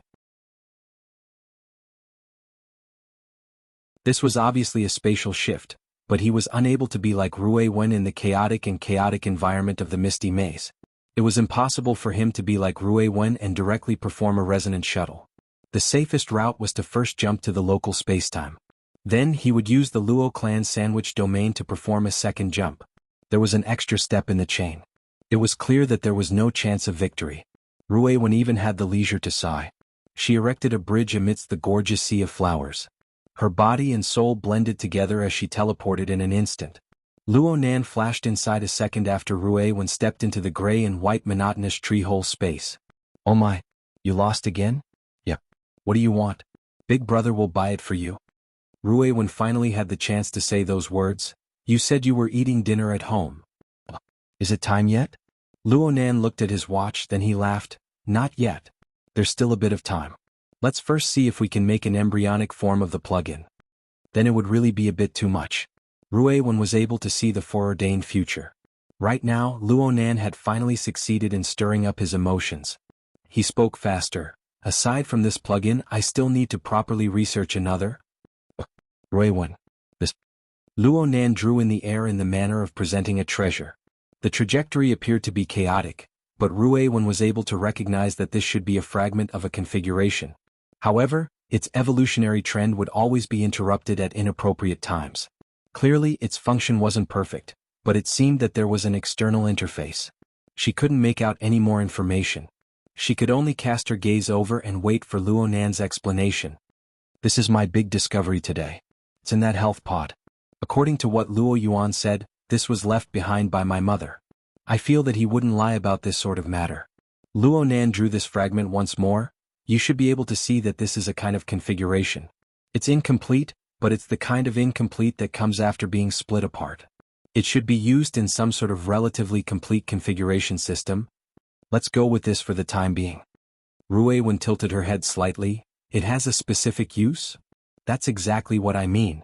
Luo Nan turned around and walked inside the tree hole. He spoke as he walked. I'm not sure for now, but I have a premonition that the message my mother left behind in this manner should be highly related to the research of the laboratory back then. Wasn't the tree hole one of the key points of their research back then? The 70-format laboratory, the pincer-shaped corridors, one on each side, all of them in the form of tree holes. The husband and wife also cooperated and competed? There's nothing more suitable than this. This is what Luo Yuan told me. Luo Nan spoke of the secret information he had heard in the 70 format laboratory back then with the soul-fostering horned demon. Rui Wen wasn't too clear on this. She just followed silently. The two soon arrived at the core region of the second floor of the tree hole. They arrived before the star atlas of the mist labyrinth displayed by the lens. Luo Nan didn't look at the star atlas. He just walked in circles around them. He even extended his hand to touch the inner wall of the special material and structure. I went to the remains of the tree holes on both sides of the corridors when I was in the laboratory. The damage was probably too severe, so I didn't discover them. However, if they really are related to the tree holes, believe it or not, my old man will certainly use them in the subsequent designs, Ruiwen. So, I'm going to flip through the blueprints my old man left behind to see if there's a similar structure. Of course, there might be some deformations. Ruiwen thought for a bit. It'll take a lot of time. Yeah. Considering the factor of the deformations in the subsequent designs, I'll need to comb through everything anew. I'll need a bit more time. Why do I feel like everything is piled up together? Oh, now that I think about it, Luo Yuan taking the initiative to jump out has stirred the situation more and more complicated. This bunch of bastards.